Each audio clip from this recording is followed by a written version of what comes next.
Good evening. I will now call to order the special City Council meeting of December 1st, 2025. Members of the public are invited to attend in-person meetings in council chambers. Public access is also available by telephone by using the call-in numbers posted on the meeting agenda. And tonight's meeting will be broadcast on the city's YouTube channel online. Will the clerk please call the roll? Mayor Leidy. Here. Mayor Pro Tem Lukman Haramasa. Here. Councilmember Burns. Here. Councilmember Jaramillo will be absent. Councilmember Kondo. Here. Councilmember Roper. I do see her connected online. Yes. So I think she's finishing connecting. Councilmember Goff. Here. Councilmember Nowicki. Here. Councilmember Walker. Here. Thank you. Thank you. Please join me in the Pledge of Allegiance.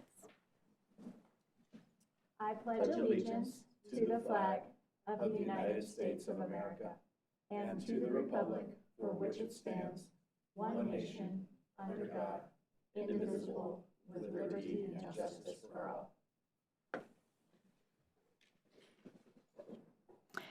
Thank you. Before we begin tonight, I would ask that we all take a short moment of silence for the tragic passing of our state senator, Faith Winter.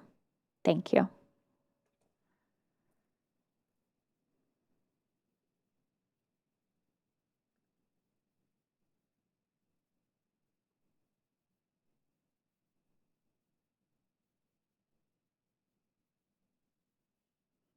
Thank you. Our hearts definitely go out to both her friends and family and colleagues. She will be missed. Moving on to response to citizen inquiry. Acting City Manager Loveland, are there any additions? Nothing tonight, Mayor. Thank you. Any additions or deletions to tonight's agenda? All right, public invited to be heard. This is an opportunity for public comment on any item not set for public hearing. Statements are limited to 5 minutes per speaker. Statements must be related to city business and limited to matters of community interest. City Clerk Small, is anyone signed up tonight? Yes, Madam Mayor, there is one individual on the list, and that is Tom Lampo. Welcome, Tom. Please state your name and address or ward and provide your comments to council. All right, thank you very much. Hello to everyone. It's good to be back here in Northglenn and in front of you. I'm Tom Lampo, 3951 Jackson Way, and I'm here once again to lift up Northglenn to the Lord in prayer. So please join me in prayer. Heavenly Father, in Jesus' name, I lift up all of Northglenn to you. I invite you here to be with us, to walk with us as we journey through life. We always want you to guide us in the decisions we make. You are the God that nothing is impossible. Long ago, we separated ourselves from you. You knew we would turn our backs on you, but your love never wavered. Isaiah 9:6 states, "For to us a child is born, to us a son is given, and the government shall be upon his shoulder, and his name shall be called Wonderful Counselor, Mighty God, Everlasting Father, Prince of Peace."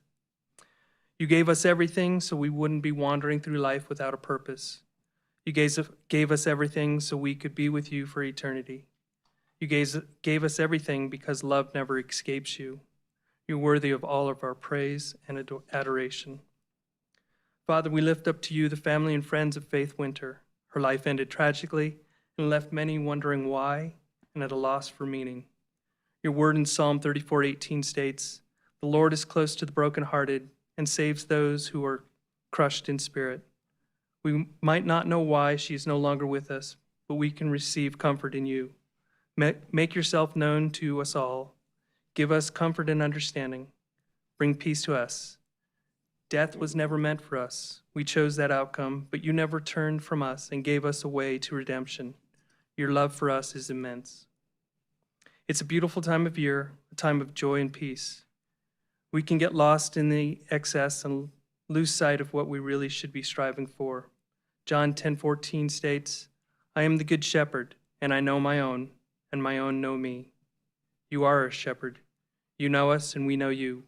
We make choices and hope for the best, not knowing the outcome. Our choices can bring our devastation to our lives. Come into our lives and keep us from the choices that steal our joy and peace. Let us choose humility and be led by you, trusting in you and your ways to bring joy and peace back into our lives. You are our God, and we are your people. In Jesus' name we pray. Amen. Thank you, guys. Have a nice night. Thank you. Is there anyone in the audience that did not have a chance to sign up that would like to speak to council? Okay.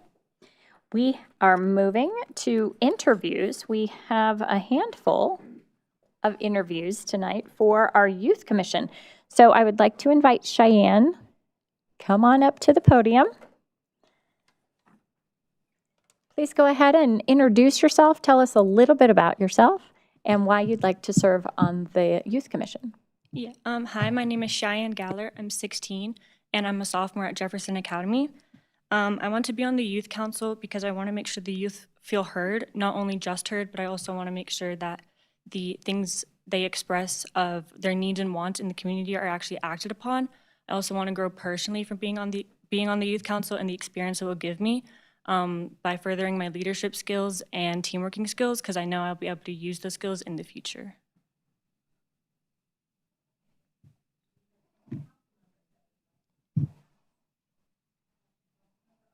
Councilmember Walker.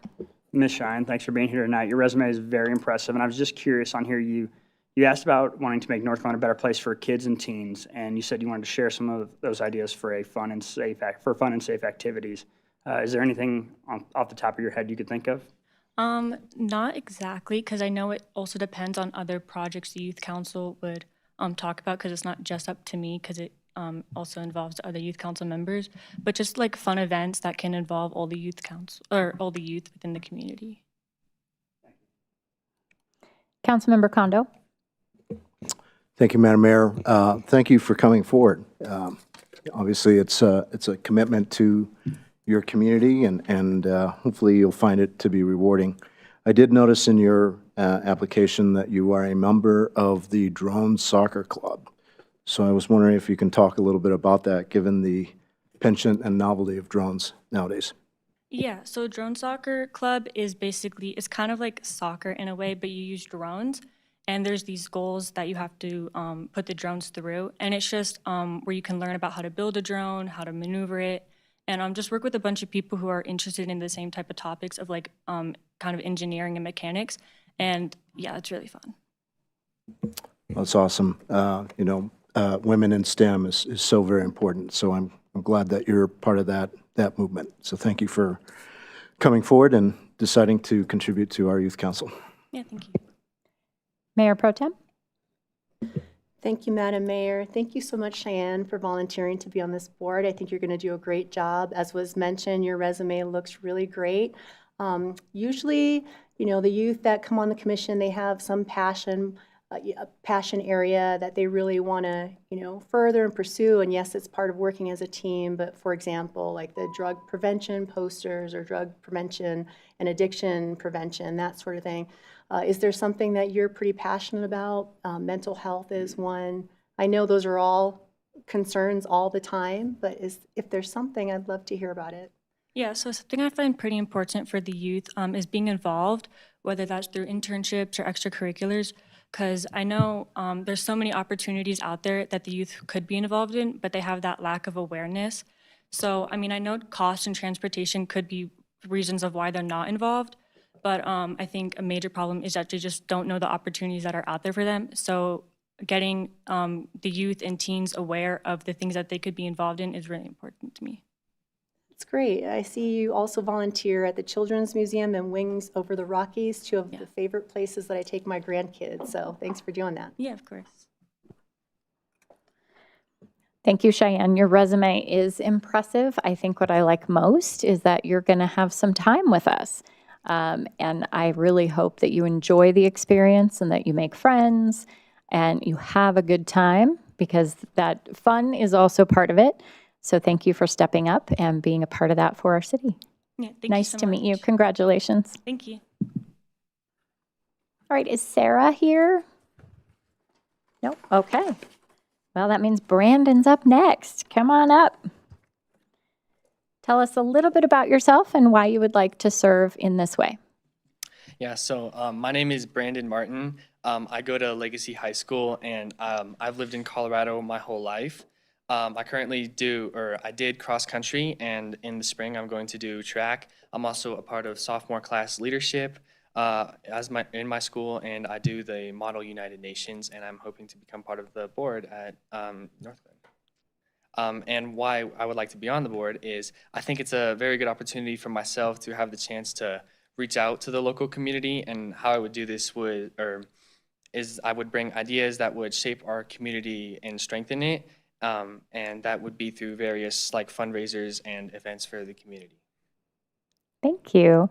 Council, do you have any questions? Councilmember Burns.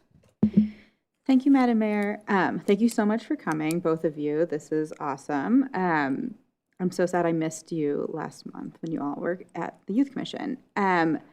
So something that I loved about your answers is that you think it's important to help the youth understand how various issues impact them as you guys get closer to voting age. That's like a big passion of mine. So I would love to bring that energy to the Youth Commission as well, to understand civics a little bit more. So I thought that was great. And if you would want to expand on that anymore, would love to hear it. Thank you so much. I think one of my passions was like one of the drug awareness thing. So something that I would do or put into play is help teens of our age become more aware of drug usage in schools and communities.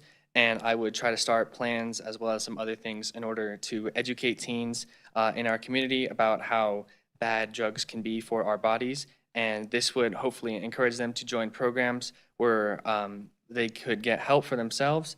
And this would be done through reaching out to schools in order to allow us or some other individuals to educate their students about the dangers of drugs.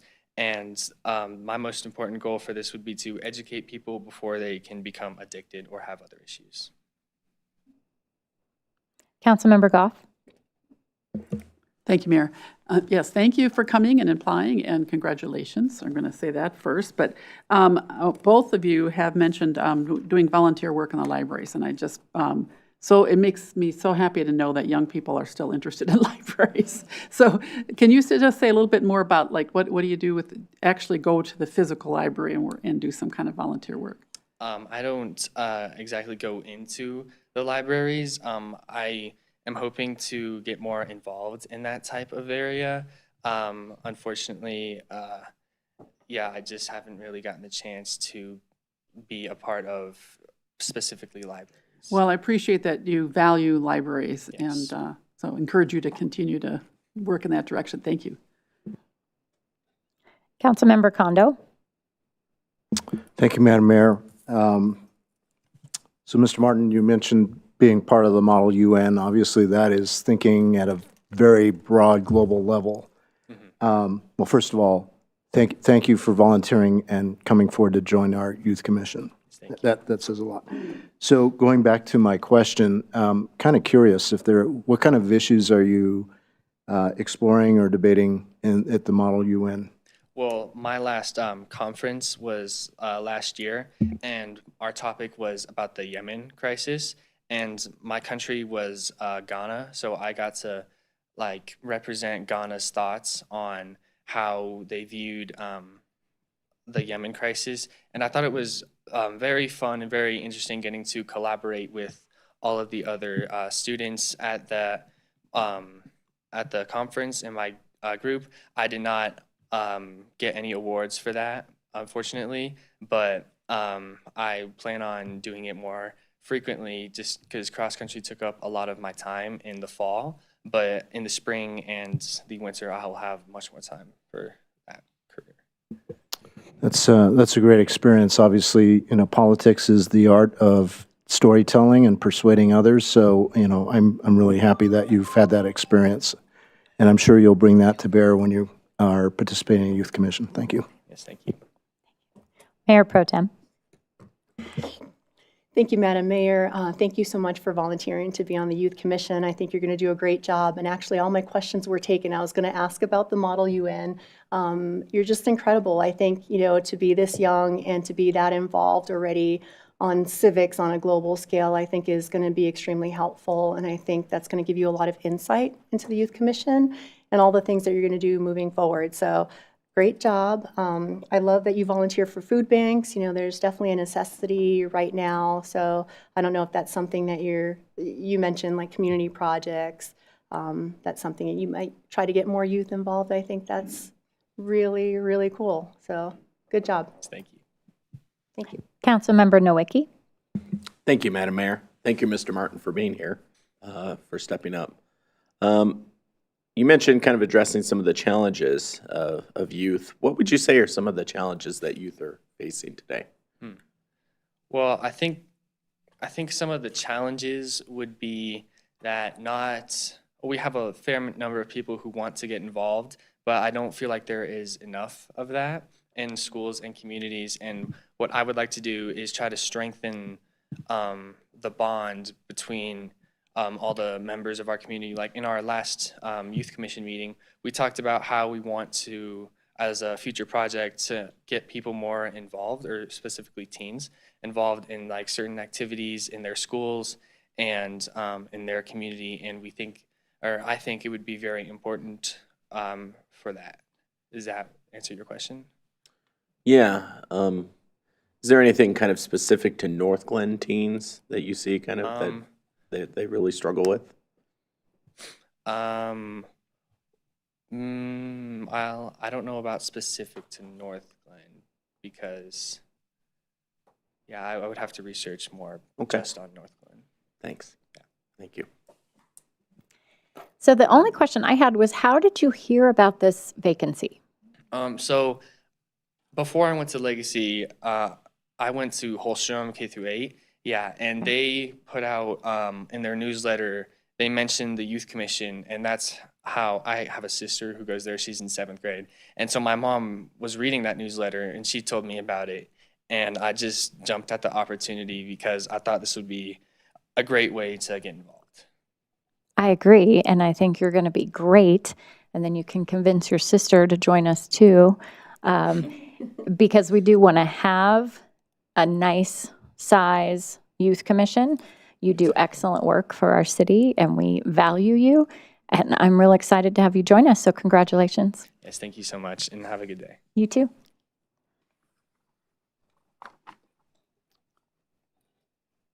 Yay to Youth Commission. Okay, I know. I feel like we should clap for them. All right, up next, we have a presentation, Economic Development in Northglenn Urban Renewal, Q2, Q3, 2025 report. Our Director of Economic Development and NURA Executive Director, Allison Moding, is here to present to Council. Good evening. Good evening, everyone. Thank you so much. Allison Moding, Director of Economic Development. I have one of my staff members, CC Chambers, is with us as well. As you know, we are a small but mighty team, so glad to have CC support. Marisa wasn't able to be with us, but I think she's at home watching. So twice a year, I get to come chat with you all about what we've been working on in the economic development world for the last couple of quarters. So tonight we'll talk about Q2 and Q3 of 2025. It was a very, very busy summer, and lots of pictures and fun stuff to look at. But tonight's report, I think, is perfect timing as we're moving into the holiday season.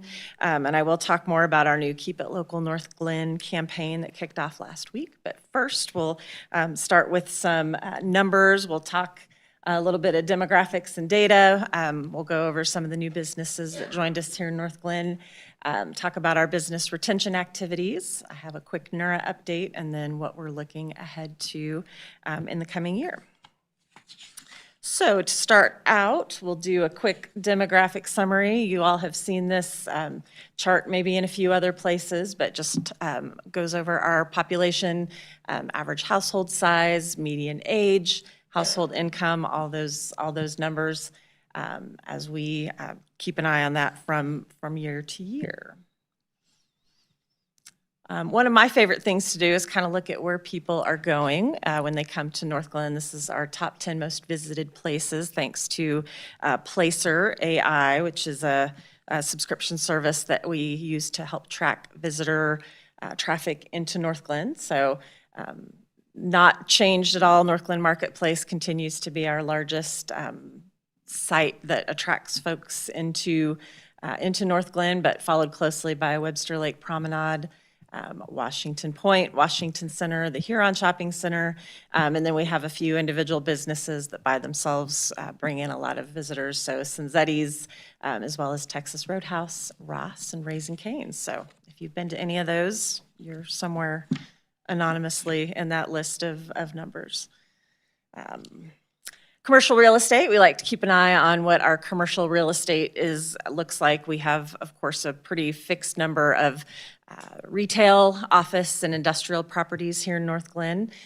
Our vacancy numbers for the last 2 quarters are actually down pretty significantly. Those numbers are in flux based on the reporting that we get from commercial real estate services. These numbers come from CoStar, but it sure looks like the existing properties that we have are pretty stable in terms of not a lot of movement. And in fact, folks are kind of staying put, so not as much turnover as we've seen sometimes in past periods. Also wanted to jump on and talk just a little bit about social media.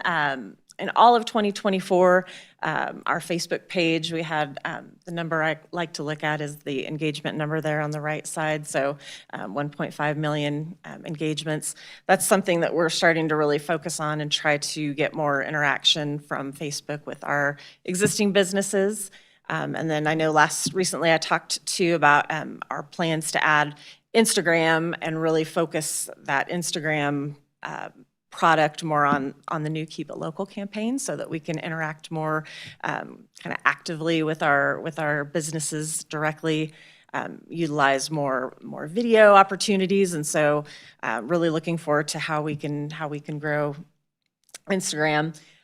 But you can see just for 2 quarters of this year, we've had nearly as many engagement and interactions on Facebook as we did all of 2024. So we hit 1,000 followers, which I thought was pretty exciting earlier this year. So we'll have a full year-to-year comparison, apples to apples, after the first of the year when I come back to do my next report on social media. So, and then I think I also mentioned that we had added LinkedIn earlier this year. Since we don't have a lot of data on that yet, I didn't include that in this social media update, but once we have a full year to report, I will have that for you early next year. So moving on to our new businesses, we have welcomed quite a few new businesses, about the same number of new storefront businesses as last year this time, but quite a few more home-based businesses. So part of that might be just that we're finding more of those home-based businesses and inviting them to join us and learn about get a business license and find out more about our programs. We've also seen a lot of new jobs created in 2025, about twice what we saw in 2024, and then significantly more commercial space has been absorbed this period over last period. This particular graph just shows where those new businesses are popping up. So you can see Marketplace, the big number is the City Center, which is the area here around the Civic Center campus, but pretty well distributed throughout the city. So we do have new businesses all across in every ward, lots of our shopping centers. We did 10 ribbon cutting events over the last 2 quarters, and I know many of you were able to join us, and thank you. We always appreciate having you there to help us welcome new businesses. So I just wanted to kind of page through some of those photos because we do like to share those with our new businesses and with you. So Health Plan Helpers and Elite Mufflers. We had Discreet Greens and Infinitely Beautiful Beauty Bar. Arden Carl's Farm and the Office Evolution Expansion earlier this summer. The Foss Swim School that opened up at Washington Point. And then WSB Finance and Insurance Group there inside the Office Evolution office suites. And then we had Terra Element Massage that took a spot over at the Northglenn Business Suites, which was, you all know, a Nura project that replaced a couple of older office buildings. And then Mile High Psychiatry. In May, City Manager Guyer and I were able to attend the ICSC Real Estate Conference in Las Vegas, and it was a big, crazy event, lots and lots of walking. The picture on the right, we actually got a chance to stop in to visit with Small Sliders, which you all know is coming to Northglenn here, hopefully in the next couple of weeks, open their doors. ICSC is both an opportunity for education to understand trends that are happening in the commercial real estate space, but also to meet directly with companies that are expanding in particular markets. And so we had a chance to walk the floor and talk to a number of different businesses about potential sites here in Northglenn, and to share sites that we have and to kind of find out where there might be a match. So nothing to report yet, but real estate deals take time. So, and we do look forward to attending again next year. We think, particularly with some of the changes that we've seen with some of our commercial properties, that there will be some great opportunities to promote Northglenn at ICSC next year. So yeah, education, networking, and deal making are really the three primary pieces of ICSC. So let's move on. We'll talk about business retention and expansion. As you all know, this is the work that we do to support our existing base of businesses. Primarily, we do that by visiting businesses one-on-one, but we also go out and do business walks at specific shopping centers. We try to do that about 3 times a year. And then we function a little bit like a chamber. We have business after-hours events to promote networking among our businesses. We've really, this year, put a focus on making those events fun.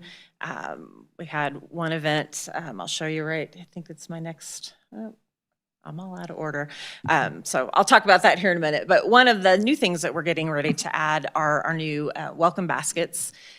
So as businesses come in, successfully get their certificate of occupancy, we want to go out and immediately make face-to-face contact with those folks.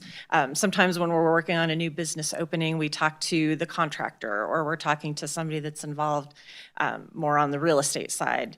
We want to go in and be able to meet managers and make sure that we have contact information for every new manager, and help to develop that relationship. So we have new welcome baskets, and so that'll be kind of a personal touch to go out, 1, 2, or all 3 of us to go out and just connect with the managers as we get that opportunity. Earlier in May, we had National Small Business Week, and we did invite one of our new businesses at the Northglenn Marketplace, just the Body Refinery Pilates, to come out here to council and accept that proclamation. So owner April Grillo and her family were able to come out and join us for that.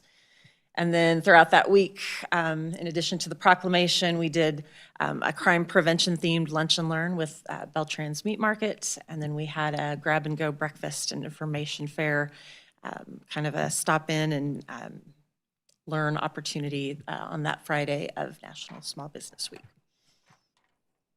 I mentioned business after hours. This was our April event we had at Boondocks. This was fantastic. We were very fortunate that Boondocks offered free passes for businesses to team up, and we had a little kind of arcade challenge. So teams, I think it was teams of 4, everybody grouped up and we crowned a winner. I should have had a picture of the winner. I probably have one somewhere. But people had a great time. We did arcade games, and then we did bowling, and the grand prize winner won some free Boondocks swag. But most importantly, we really saw a lot of connection between and among our businesses, and we ended up with several one-on-one business visits that came out of this event because we had the chance to really sit down and talk to businesses and talk about some of our programs. So. And then we had a second business after hours with Office Evolution in July to celebrate both their 5-year anniversary and their expansion. They were able to take over space that had previously been occupied by a real estate office. They expanded and added, I think, 42 new suites into Office Evolution, and they're in the process of filling those suites up. So they were kind enough to host some fantastic food and some networking for all Northglenn businesses. Another piece of our BRE work, we do an annual business survey. We send it out to all 1,000-ish businesses. This year we had 81 responses, which was actually pretty good compared to past years. And this is just a snapshot of some of those responses and priorities that we heard from businesses. I think top challenges is one that we often look at in terms of helping us direct businesses to educational opportunities. So we know that marketing and social media is always something that people like to know about, but also access to customers, how to expand sales. Sometimes it's physical limitations at their current locations, and then financial cash flow, banking. We're very fortunate to have a relationship with the Small Business Development Center that's located just down the road at Front Range Community College. And they have a number of programs through SBDC that we can connect our businesses to help them actually get free one-on-one counseling for whatever challenge it is that they're experiencing. So it's a great resource to have. And that's where a lot of times if we get respondents that are looking for more information, we have a direct way to connect them. Other business retention work that we do, we put on special events from time to time. We also send out quarterly business anniversary cards that are signed by all of you. So on a quarterly basis, businesses that are celebrating a milestone anniversary will get a card in the mail. We have our Shop Local directory, and we're looking forward to doing more Shop Local promotions. Of course, our annual business celebration event that we just finished up. And I don't get to talk about that tonight because it was in October, so technically that's fourth quarter. So you'll have to wait until next year to hear all of the outcome from that event. But then we also do the National Small Business Week and our business survey. Moving over toward NURA, Northglenn Urban Renewal Authority. Of course, NURA created back in 1990. We manage 2 urban renewal areas, 5 active plans. We have 6 commissioners, 1 advisor, and 1 council representative. This is our newest photo, which I think turned out fantastic in front of the new building. This is a map of those existing urban renewal areas. In the second and third quarter, we issued grants totaling $54,902. Most of those were our business improvement grants. Those are the grants to help encourage exterior improvements. So we do lots of signs, but we can also do landscaping. We can do windows and doors, really anything, facades, anything on the exterior of a particular business. And then we did 1 business utility assistance grant for $15,000. That was to put in a grease trap for a coffee shop that will be opening up at Washington Point called Yoyin's Kitchen. So we are working with them right now to get their certificate of occupancy and hopefully get them open here soon. And then the list of grantees over on the right-hand side. 5 different grant locations for those NURA grants. Of course, our plan areas are pretty wide-ranging, so Marketplace all the way over to Washington East is where we are helping to put those NURA dollars. Out at Northglenn Marketplace, we did make the final incentive payment to HCP as they finished up their signage project this summer. That was completed in June, so here's a couple of pictures of those new signs. And then, of course, other projects that NURA is very focused on right now. We did complete the financial feasibility study for Washington Point Shopping Center. And with the Safeway closure, we continue to look at opportunities there. Of course, you all recall the joint meeting with NURA earlier this year to talk about 120th Avenue redevelopment. And we're also aware that Washington Center shopping center, which is on the east side of Washington on 120th, is again on the market. So we are working with a number of prospective buyers. I will say it's getting a lot of interest, and I've talked to a lot of different groups that are looking at a potential purchase. So I think it looks very positive. Looking ahead, on the economic development side, of course, we have our holiday business after hours at the Stonehawker Farmhouse coming up on Friday, December 12th. Hope you can stop by and join us. We are also working on both a grocery feasibility study as well as some retail analysis for the city, working with a couple of consultants who are going to help guide us through understanding the current retail landscape and what potential opportunities we might have. And then we're also doing our 2026 event planning. All those business retention activities I talked about, we'll be getting those on the calendar soon. And then back to NURA, we'll be continuing to work on Washington Point opportunities and Washington Center as well. We are about to start demolition on 2 buildings at 112th and Irma to help facilitate future development. That will happen ahead of, we'll be issuing an RFP to look for a development partner very soon. And then that issue will, that RFP will help us determine what goes at 112th and Irma next. I mentioned keep it local, so we've had our shop local directory or our business directory for a number of years. This year, thanks to Keep It Local Northglenn, it got a little facelift. So this is a picture of what the business directory looks like today. We'll also be working on some enhancements coming soon in terms of some of the categories and the way that users can search through the database, but every business that registers with the city is listed in here, and businesses have an opportunity to go in, add logos, they can add photos, they can add coupons and brochures. So it's a great way for businesses to promote themselves. We've done you do a search for a particular type of business in Northglenn, this is one of the search results that comes up very, very high at the top. So we're excited to continue to work with our businesses and make sure that they're using the directory to its biggest advantage for them.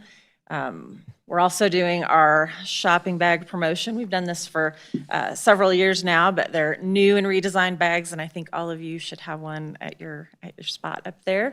We'll be distributing about 2,500 of these bags throughout the holiday season. We've got 18 businesses that have agreed to help us hand those out. We're also going to have them on Friday at Noel Northglenn at the Senior Center Bake Sale, so folks can come by there and buy some baked goods and get a free bag. It is while supplies last, so we encourage folks to go out and make sure they get a new shopping bag. Also, as part of that shopping promotion, we include an insert in the October-November utility bills that has a list of our shopping areas as well as reasons why folks should shop Northglenn. So we like to make sure that residents understand the value and the importance of shopping here in Northglenn. We're also in the process of handing out decals to all of our businesses to slap on their front doors. We want to make sure to identify when make sure that people know when they're in Northglenn. So Keep It Local Northglenn is a great way to do that. We've got some banners that are going up around our shopping center areas. So those either promote dining or shopping, just kind of depending on exactly where they go up. And our Parks Department is great. They put those up for us every year. They print them. We're very, very grateful to them. But those banners will stay up through the holiday season, and then we'll be getting out to hand out more of the decals for all those front doors for our storefront businesses. So that's a lot of me talking. I'll close my comments with that. Happy to answer any questions and talk more about what you'd like to hear about. Awesome, thank you. Councilmember Kondo. Thank you, Madam Mayor. Thank you for this briefing, Director Moting. First of all, love the new marketplace signage. I think it's really a good way to kind of freshen up everything and provide an opportunity for new branding. I did have 2 items, and I just wanted to make sure I heard you correctly when you were briefing on slide 9, the table. I think it was the number of engagements in 2024. You said 1.5 million. Is 1.5 thousand. 1.5 thousand? Okay, yep. Could I have said million? I might have. I bet somebody can tell me if I misspoke, but You're not alone. I've actually exaggerated on numbers in a Dr. Cog meeting. So I just thank you for clarifying. wanted to make sure I was squared away on that. On page 28, I'm really intrigued by that survey, the business annual survey. And I'm just wondering, when was that survey conducted? We send that out, I believe, in July, and then wrap up, is it July? June into July. I think it's kind of, we try to get all of the responses back before we start sending invitations and save the dates for business appreciation. So I think that typically by the end of July, we're wrapping it up. So it's a summertime. Gotcha.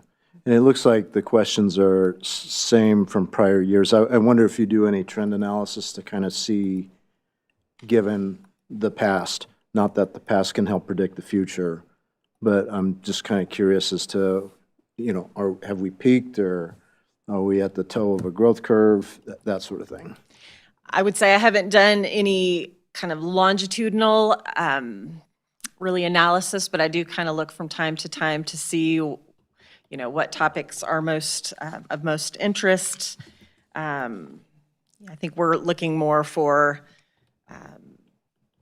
issues that we need to maybe talk to specific businesses about, but I think that is a good idea to do more of analysis over time and kind of see how, because we have, I think, purposely left the questions very similar from year to year so that we can do that. So I haven't done a formal effort, but I think that's certainly something that we can do. Okay, thank you. Councilmember Nowicki. Thank you, Madam Mayor. Thank you, Director Moding, to you and your team for all the work you do. Especially appreciate the business appreciation event you hold every year as well. I did want to ask a little bit about Washington Point, and particularly the Safeway closure. Any idea what impact that closure is having on the other businesses?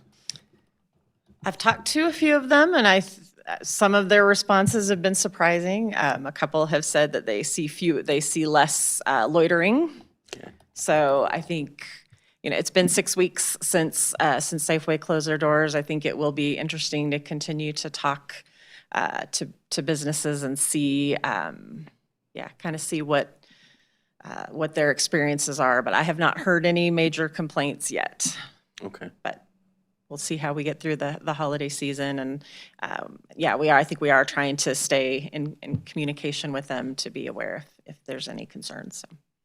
Because I know it's owned by a lot of different owners. It wasn't Safeway one of the owners as well? Correct, yeah. Okay. That's a pretty large lot.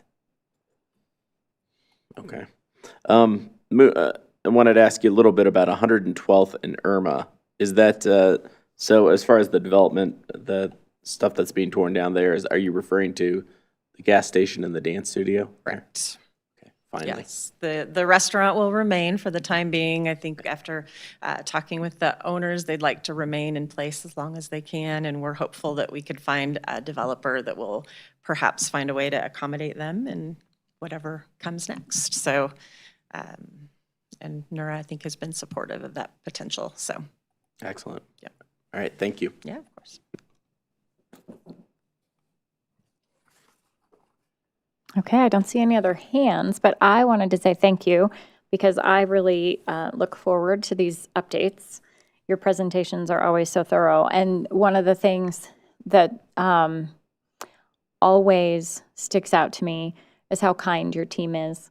Every time I go to a ribbon cutting, the personal touches and the personal relationships that you foster with all the businesses, it's what makes Northglenn special and unique.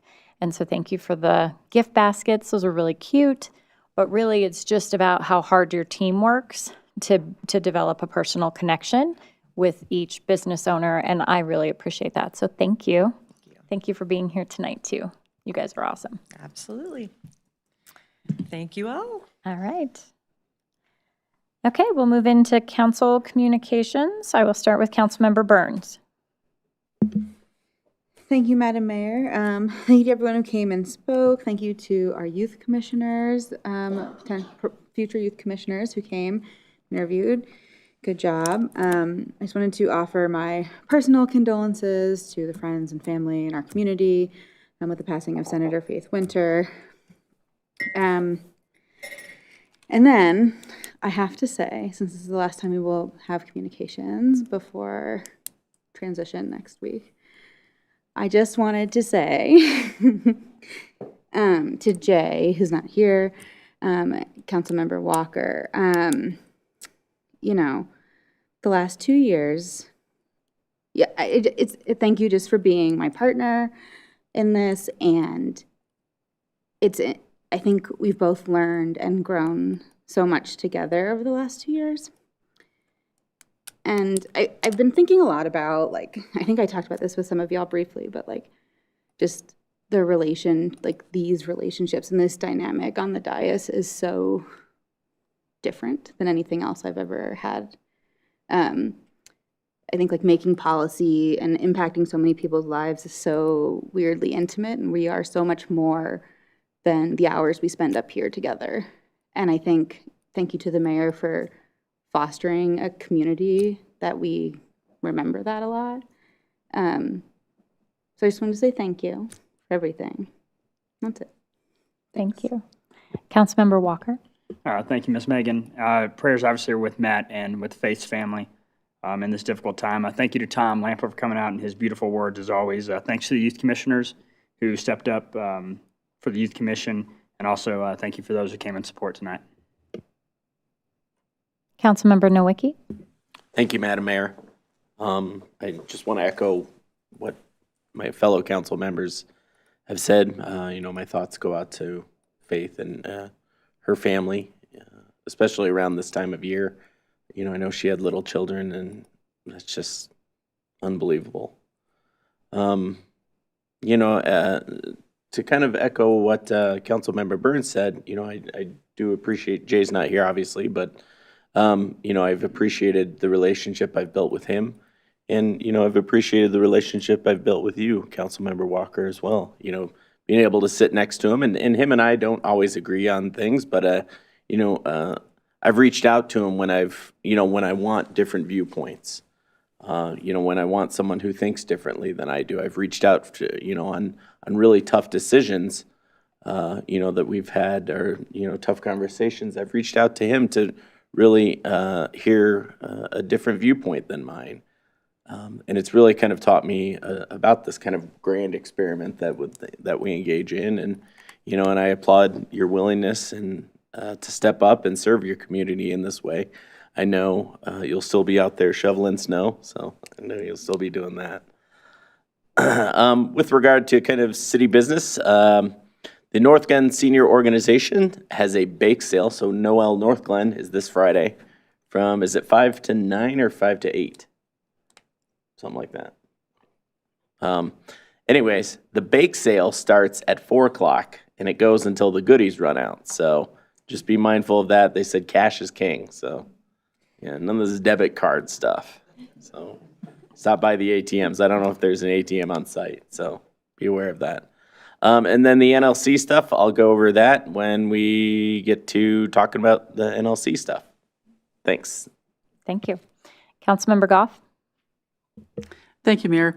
I want to echo the sentiments that we've already heard regarding Faith Winter. I worked with her very closely with Colorado Communities for Climate Action. She was the champion in transportation, and I think it's just a terrible tragedy that this happened as a result of a car crash. I know she fought really hard for improved public transportation and alternative forms of transportation, so it's very sad. She was also a wonderful advocate for our environmental issues and for families and children, and she will very much be missed. Speaking of people who will be missed, our fellow council members who will not be joining us for next year, and similar to what Councilmember Nowicki said, that I so appreciate having different perspectives, because you don't want to hear all the same thing and have everybody always be in agreement, because it's real easy to get into that groupthink kind of approach to solving problems. And so it's very healthy and beneficial to have different perspectives. And I think both Jay Jaramillo and Nicholas Walker did provide this council with different perspectives, and so we'll miss you. Then the other thing I wanted to say is on November 25th, the DICE board did meet. We had Rachel Henney and Michael Ringling from events to come and talk to us about the 2026 events. So DICE is already thinking about where they'll be and what they'll be doing to support some of those. And one of our members, Celeste Jackson, has worked with the Northglenn Police Department to put out a video on seatbelt safety. So you can look for that on social media. And then we also finalized this year's budget. And then I did want to also put in a little plug for Noel Northglenn, because the DICE board will be there. The DICE board sponsored an author, a local author, who will be there. And I'm not exactly sure what the activity is she's doing, but she has just published a book on Kwanzaa, and she'll be there with her book. And we will be giving away a limited number of those books, so get there early, again, for the good food and a book. Also, the DICE board will be loaning out sensory kits. So if you know anyone who maybe hesitates to come to a big noisy event like this because they have children who can get so easily or anyone in their family get easily overwhelmed, you can sign out a sensory kit, and then it comes with the headphones and some other like fidgets and things that can help you stay calm in case you're getting overwhelmed by all the stimulus. Anyway, so come to Noel Northglenn this Friday, and that's it for me. Thank you. Thank you. Councilmember Kondo. Thank you, Madam Mayor. I will be brief. Ditto on what my prior council members just said on the two fronts in regards to the tragic passing of Faith Winter. But the more important thing that I wanted to express again, and I'm kind of repeating myself from last week, is the privilege and honor to have worked with you, Councilmember Walker, and Councilmember Jaramillo. And I think Councilmember Burns really, as well as Burns and Nowicki, boy, I'm getting my directions all screwed up here, really hit it, I think, in a very nice way. And that is, the work that we do is very unique. And the relationship that we have is probably one of the most unique work relationships that I've ever experienced as well in my life. And I very much appreciate that. And we'll miss that very much with these two fine gentlemen on my left and right. That's all I have, Madam Mayor. Thank you. Councilmember Roper, can you hear us now? I know there was some audio. Do you want to weigh in? Can y'all hear me now? Oh, we can hear you. But do you have any communications tonight? Okay. Yes, I am so sorry that I'm struggling over here with technology. My apologies. Okay, so I want to echo everything that everyone has said. I definitely also have enjoyed working with Councilman Jaramillo and with Councilmember Walker. It is just such an honor to work with these people who give up their time and volunteer their time for our city. And I do appreciate having different opinions on the dais. It is so important to the work that we do. So definitely they will both be missed. As far as communication, I think some people have already said it, but this weekend we have the old-fashioned Christmas at Stonehawker, and that will be Saturday and Sunday and from 10 to 4, and they will also be doing a bake sale. And there's Santa, and the house is decorated so wonderfully, so it's a really fun time to bring your family out and enjoy some of our historic landmarks here in Northglenn. Thank you. That's all I have. Thank you. Mayor Pro Tem? Thank you, Madam Mayor. So I have been gone a lot. I took a much-needed vacation for Thanksgiving week. But before I get into that, I also want to say my heartfelt condolences to Faith Winter and her family and her children. Absolutely tragic, horrific. So prayers for them and their family, first of all. And then second of all, I believe we'll have some time to honor former council members on the 8th, but in case I don't get a chance, I also want to say it's been amazing working with you. We started even before either one of us were on city council. We served on the CCPP board together.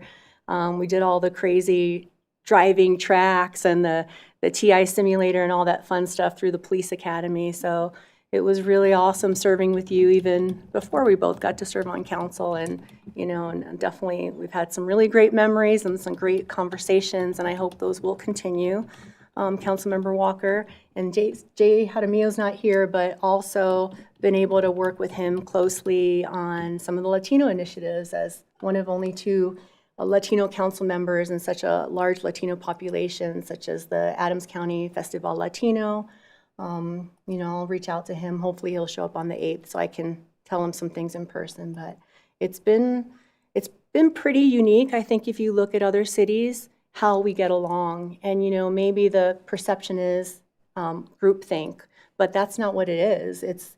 I think, kudos to you, Madam Mayor, too, that you've fostered a really great culture where we can communicate even when we disagree. We like each other, and that's actually something we'll talk about probably during the NLC briefing. There was a lot of conversations around civility, and it's hard to be, I guess, disparaging and angry and volatile if you like somebody, even if you disagree with them. And that makes our conversations richer, I think, and we serve all of our community, and we're all different. So I really appreciate that. I think we know how to communicate well, and that says a lot. Other than that, I will probably just hold off for the NLC. I had Business Retention Expansion Committee meeting, NURA, and Police Pension Board meetings, which we're all talking about this evening. So that's it. Thank you. Excellent, thank you. And yes, I appreciate all of the comments tonight, including I'm looking forward to honoring our colleagues in our goodbye next week. But other than that, I do not have any additional updates. City Clerk Small? Thank you, Madam Mayor. I do not have any updates tonight. Okay. Deputy City Manager Loveland? I also have no update. Okay. City Attorney Hoffman? Good evening, Madam Mayor, members of council. I don't have an update either, but I have to tell you, I was having a moment when our applicant talked about MUN, because I am an MUN alumni from about 40 years ago, and at that time it was really fun. I hope it still is just as fun, but I was certainly having a moment over here. Okay. Excellent. All right, moving to the consent agenda. Is there a motion to approve? So moved. Second. Please open the vote. The vote is open. Please vote. Councilmember Roper, how do you vote? Yes.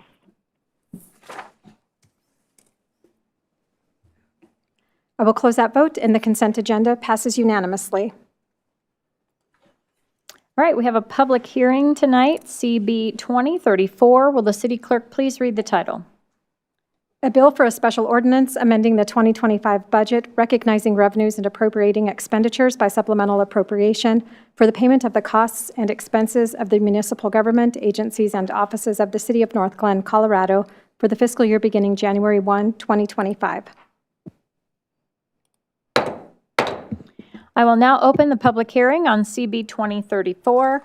Comments are limited to 5 minutes per speaker. Is there anyone who would like to speak either for or against CB 2034?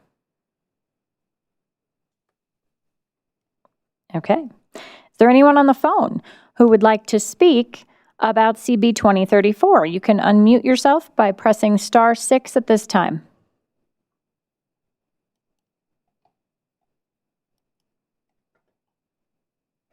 Hearing none, I will close the public hearing.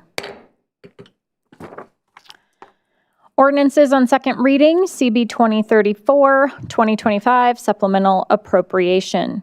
Is there a motion to approve on second reading? So moved.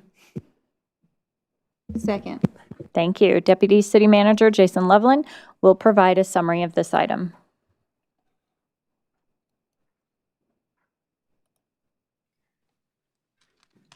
Good evening, Mayor, members of council.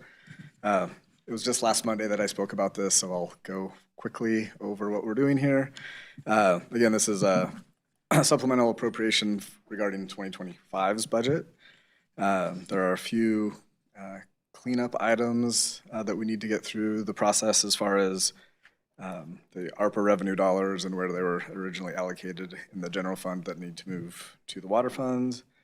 The Vail grants and the general fund also allocated more dollars during their granting process than typical. They have money in their reserve balance to do that. So we're just cleaning up the budget to reflect that. And then the other items related to the police department are items that we either approved contracts for mid-year, and so we're just reconciling the budget to reflect those. And then the largest item is the transfer from the water fund to the wastewater fund of $5.7 million to account for the food for home consumption reserve that had built in that fund to help us prepare for a major project in the future in the wastewater fund. So happy to answer any questions if you have some for me. I think we're good. Thank you. Please open the vote. Please vote. Councilmember Roper, how do you vote? Yes. Thank you. I will close that vote, and CB 2034 on second reading passes unanimously. Thank you. We have 3 resolutions tonight. The first one, CR 117. Will the clerk please read the title? A resolution regarding the city's pension plans. Move for approval. Seconded. All right, Deputy City Manager Jason Loveland is here with a summary. Good evening again, Mayor, members of council. So this item is a little bit more complicated, as you could tell from the packet item. We have our pension attorney, Cindy Burley, with Davis Graham and Subs here today to help us with any technical questions you might have. I'm going to go briefly over the summary pages that we provided. The memo was brief, but wanted to reflect on kind of what the summary was and really what these changes are all about. Really, we're maintaining compliance with tax law changes, IRS rules, regulations, by joining the Mission Square kind of standard pre-approved plan document. Previously, the city had its own custom plan that we wrote ourselves. And so a lot of these changes, or really all of the changes, are attributable to compliance-related items, and also us making amendments to their standard language to stay true to kind of the past history that that the Northglenn pension plans have had. So there's 2 distinct plans: the general employee plan, so that's the non-sworn folks, and the police pension plan, which is the sworn officers. So you can see in the resolution crafted by Cindy Burley, there's a lot of back and forth. If it was a little confusing for you, it's reflecting the general plan and the police plan separately, but all combined into one item. So of the key changes and amendments that we want to touch on, the first is the definition of compensation. The Mission Square plan uses the word earnings based on W-2 wages. We want to maintain consistency with the city's current definition and make sure that we modify the language to account for what our term of compensation is. The second item is service and break-in service rules. One of this is how we account for vesting and the time elapsed methodology versus the 1,000 hours in a calendar year. So historically, the city used 1,000 hours per calendar year counted towards a year of service. Not incredibly efficient work that had to be done by our human resources department, send that to our record keeper, which is Mission Square, to account for different time periods. So now, if you start January 1st of the year, 1 year later, time elapsed through December 31st, that's going to be 1 year of service.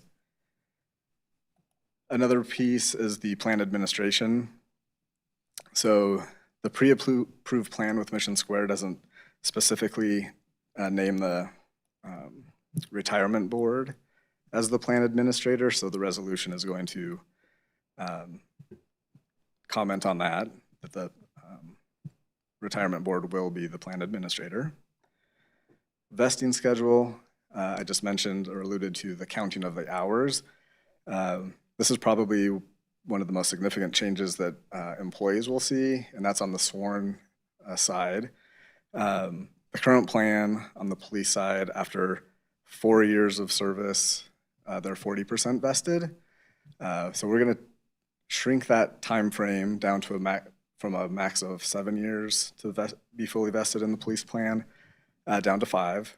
That would be more consistent with the general plan has right now. So it's 20% each year, so being fully vested after 5 years. There's also some language regarding domestic relations orders. This is consistent with federal requirements. We're making sure that we refer to Colorado state statute in the plan as well, since that would be the governing law. There's also a trust agreement that's included. Mission Square, by rules of the IRS, they do not allow a trust agreement to be built into the plan, the overall plan. So a separate document, which is the trust agreement, making the city the employer, the trustee is included. And then the last piece, well, one of the last pieces, specific to the police plan is plan amendments and then termination of the plan. The Mission Square plan doesn't allow customization and amendments. However, Colorado law does allow and governs those changes to the plan for technical reasons or any other amendments that require a participant vote. And 65% of those that do vote need to be in the affirmative to take action and make a change. There's also updated loan guidelines that are included. The loans have been part of the plans for several years now. We're just including the latest loan guidelines in the documentation. And then there's also Secure Act 2.0 and 1.0 modifications that the plans have made. One is being able to receive a distribution of up to $10,000 in case of a domestic violence situation. Second, an allowed distribution of up to $22,000 if you are within a federally declared disaster area, and then $5,000, up to $5,000 for birth or adoption considerations. So that is a high-level summary of a very large packet of items. I want to thank the individual boards, the police board and the general employee board, for working through this process at their quarterly meetings. There's a lot to understand. Absolutely want to thank Cindy Burley for her efforts in helping us understand and guide us through all the regulations and necessary requirements. Happy to turn it over to Cindy if you all have more technical questions. I can try to help. We have an expert here, so we might as well, if we have questions, I'll likely turn it over to her. Great. I just wanted to point out, I think Jason, for one, just voted no on the domestic and abuse, and also on the $1,000 emergency. So that was in that. So should just mention that there were a couple of things in the Secure Acts that we chose not to include. One was $1,000 distribution, and then the other was for, oh geez. So we got we've got the domestic abuse and the police voted no on that one. And the $1,000 withdrawal for emergency, that was a no for that. Okay, so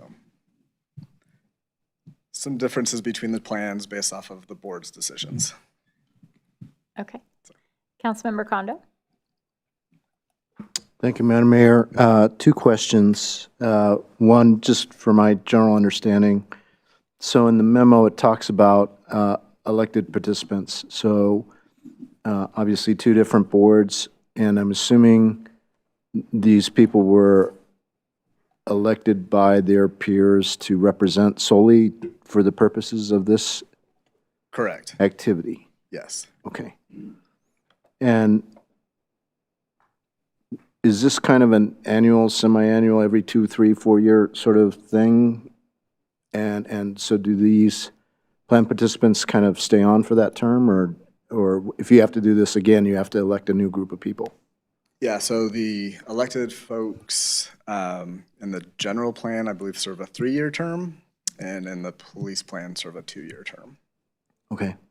And I guess where I'm going with this, I just, obviously for the police plan, you have the dynamics of the FOP and all that. So I'm assuming that vis-a-vis the elected plan participants, the FOP has some touch point into all of this? Or some awareness? They would have awareness since some of them, many of them, potentially all of them are FOP members, so they're aware of what's going on. Gotcha.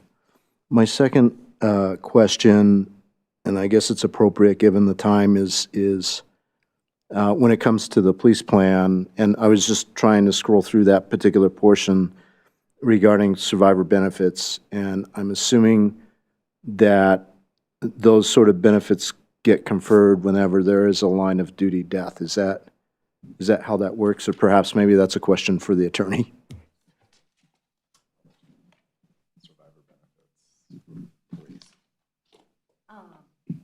Well, they'll get the survivor benefits, the surviving spouse would get the benefit under the plan.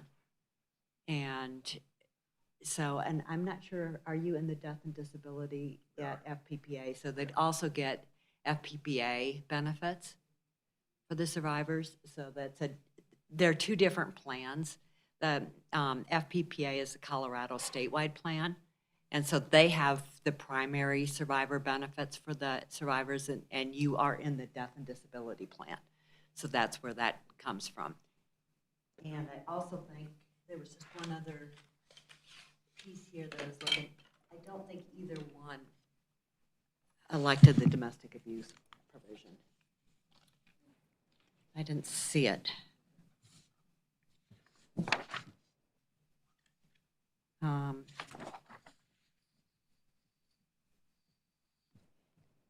Domestic abuse, I don't see it in this one. Okay. And I don't see the $1,000 emergency in either one. Yeah, that one did not. Okay.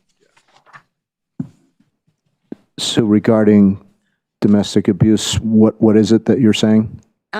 So they did not, neither plan elected the domestic abuse provisions. So Okay. that if you were a victim of domestic abuse, you can't get it out of the money purchase plans. So. Okay, understand. Thank you. Mayor Pro Tem? Thank you, Madam Mayor. Thank you, Deputy City Manager and Attorney. I know it's very complicated. I mean, we went through that. That meeting was pretty long, so lots of questions were asked, but I just want to reiterate that the changes do make sense, and the vesting schedule especially is something that makes us more competitive in terms of our police department. So was really glad to see that on here, as well as the years of service versus hours, just for efficiency and paperwork. But other than that, I mean, it's clear to me because I sit on the board, but makes sense. So thank you for putting that together. Yeah, and the main reason to do this is because of the IRS, because they stopped issuing determination letters, so you can't even get an IRS approval letter. And so this is pre-approved going forward on that. And then this is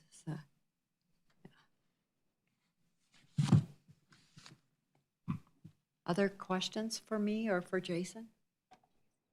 No. We don't have any more questions, but thank you for coming. Thank you for being with us tonight. Thank you for that update. Please open the vote. The vote is open. Please vote.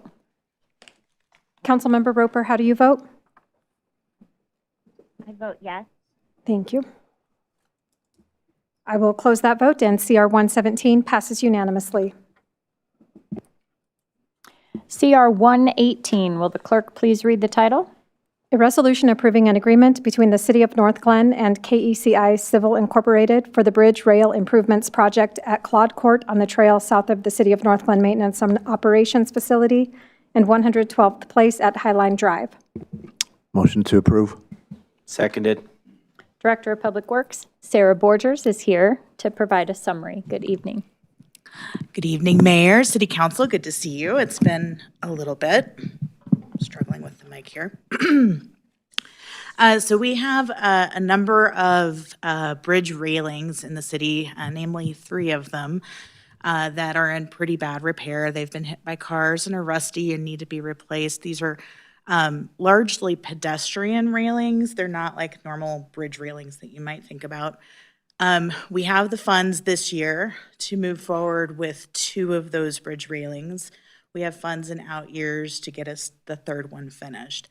So the 2 that we're looking at doing replacements on are on Claude Court, just south of the M&O building, and the other one is on Highline where it turns into 112th Place right there. So what you'll see is we'll take out those handrails. There's going to be quite a bit of concrete work, which is where a lot of the cost comes from. And we'll also have attenuators, so if unfortunately anyone hits this with their car, it'll be a little bit more forgiving than just the railings would be. So the cost is $154,028. We're also asking for 10% contingency with a total not to exceed of $169,430.80. Are there any questions? Nope. Thank you. Please open the vote. The vote is open. Please vote. Councilmember Roper, how do you vote? I vote yes. Thank you. I will close that vote, and CR 118 passes unanimously. CR 120, will the clerk please read the title? A resolution approving a professional services agreement between the City of Northglenn and Terracon Consultants Incorporated for the Brownfields remediation project at the former Recreation Center site. Motion to approve. Second. All right, Director of Public Works, Sarah Borgers, is here again. Mayor Tell and us Council, about thank this you. one. So this is part of the ongoing project that we've been working on across the street over here to do remediation of the soil, kind of around where the old rec center was. This contract with Terracon is for them to do largely professional services. As you might imagine with EPA grant funding and the nature of dealing with that kind of soil, there's a lot of regulatory requirements, including some public outreach and that sort of thing. They'll also be helping us with some engineering design to make sure that that site is going to drain appropriately, and we'll have some temporary irrigation out there as well. So they'll help us design all of that. The project cost is $347,075 with a 10% contingency request as well.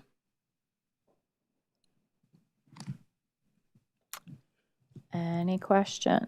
Councilmember Kondo. Thank you, Madam Mayor, and thank you, Director Borgers. My question, I'm looking at the packet, Exhibit A, the survey area.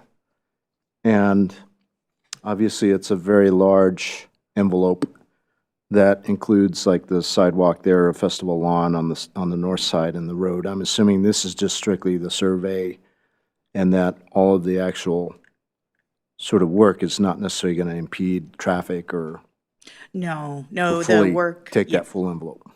Yeah, the work is all going to happen on site. The only time that we'll start getting into traffic and off-site impacts is when we're actually moving dirt off-site. But that work is not part of this contract. Okay, understand. Thank you. There's no other comments. Thank you so much. Thank you. Please open the vote. The vote is open. Please vote. Councilmember Roper, how do you vote? Yes. Thank you. I will close that vote, and CR 120 passes unanimously. Thank you. We have 3 discussion items tonight. The first one is Community Development Block Grant Funding Update. Director of Planning and Development, Brooks Svoboda, is here to tell us about this one. And we thought we said goodbye to you. Nope. Don't get rid of me that easy. All right. Sorry. First off, Council, you will note that there is an updated memo in your packet, and I do want to apologize for that. I think in my entire time here, I have never mistakenly put in the wrong version into the submit folder, so I do apologize, but hopefully this memo is a little bit more succinct and straightforward, and you can also glean from the nature of conversations with dealing with CDBG funds how changeable they can be over the course of a few days. So with that being said, at the previous November 3rd meeting, Council had requested us to explore the possibility of using our surplus funding amounts for food banks. Under the Adams County allocation, they are only prescribed up to 15% of their annual allocation each year for that amount. However, this year's allocation has already been assigned and allocated to 2 nonprofits.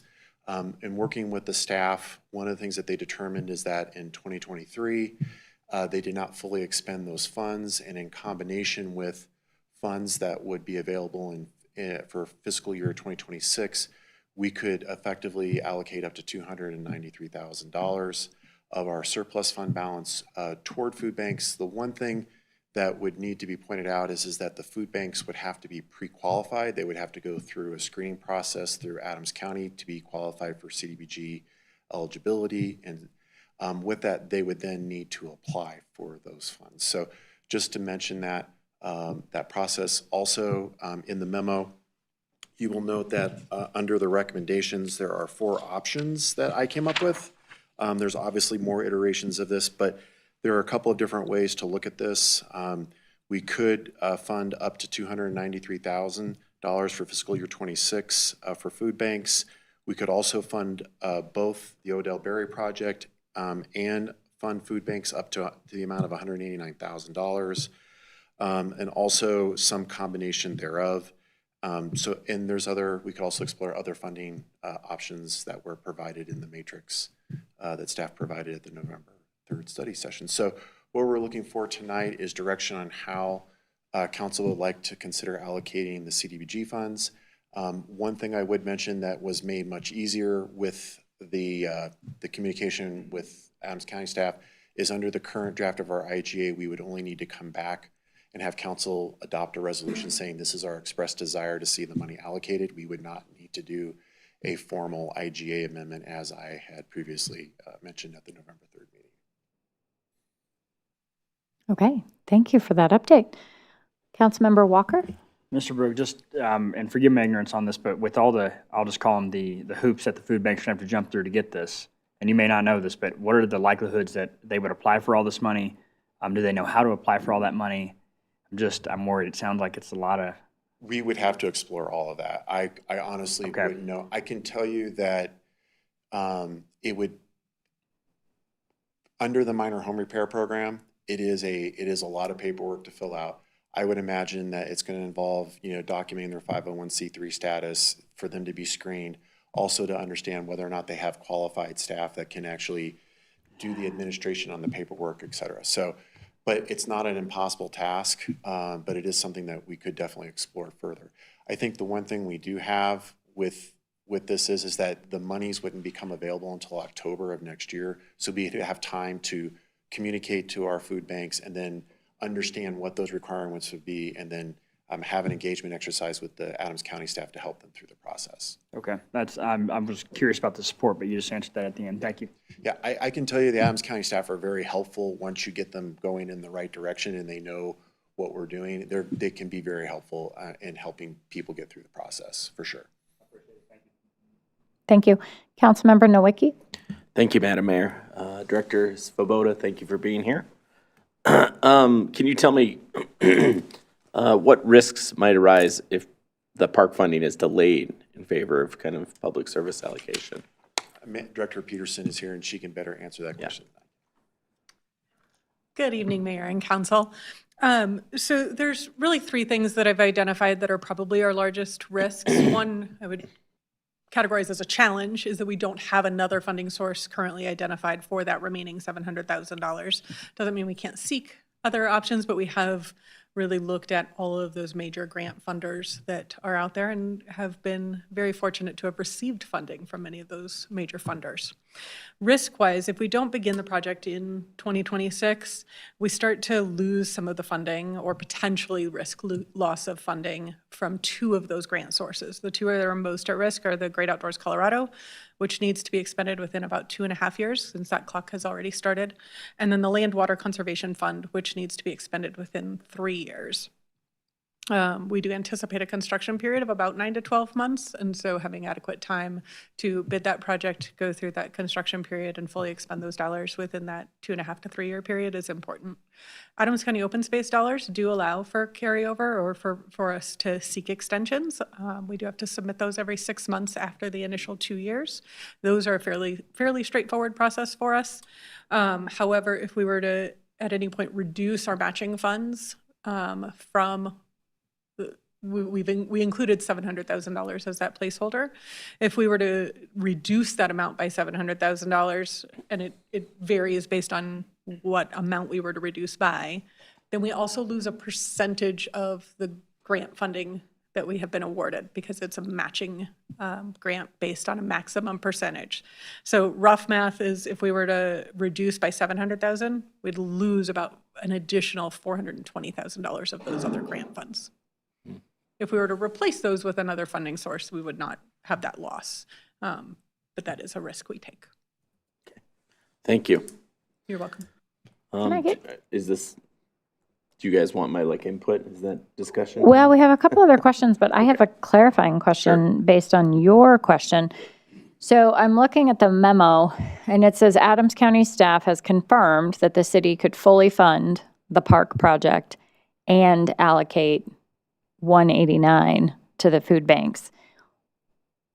How does that sentence match what you just said? I think I got lost in percentages and risks, and I'm not quite sure what Councilmember Nowicki was asking.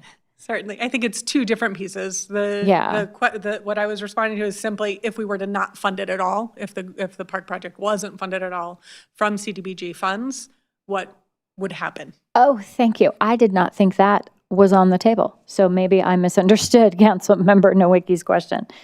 Got it. Okay. Thank you for clearing that up. Councilmember Goff?